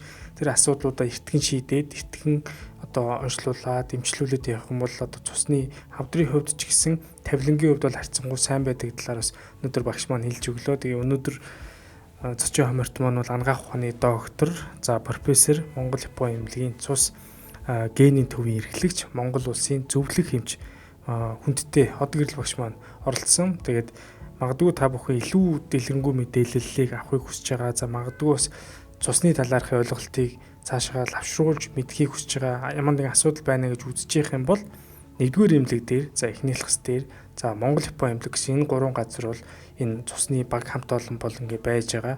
Тэгээд энэ дээр бол таныг үзэхэд бол эцэд бэлэн байх бах.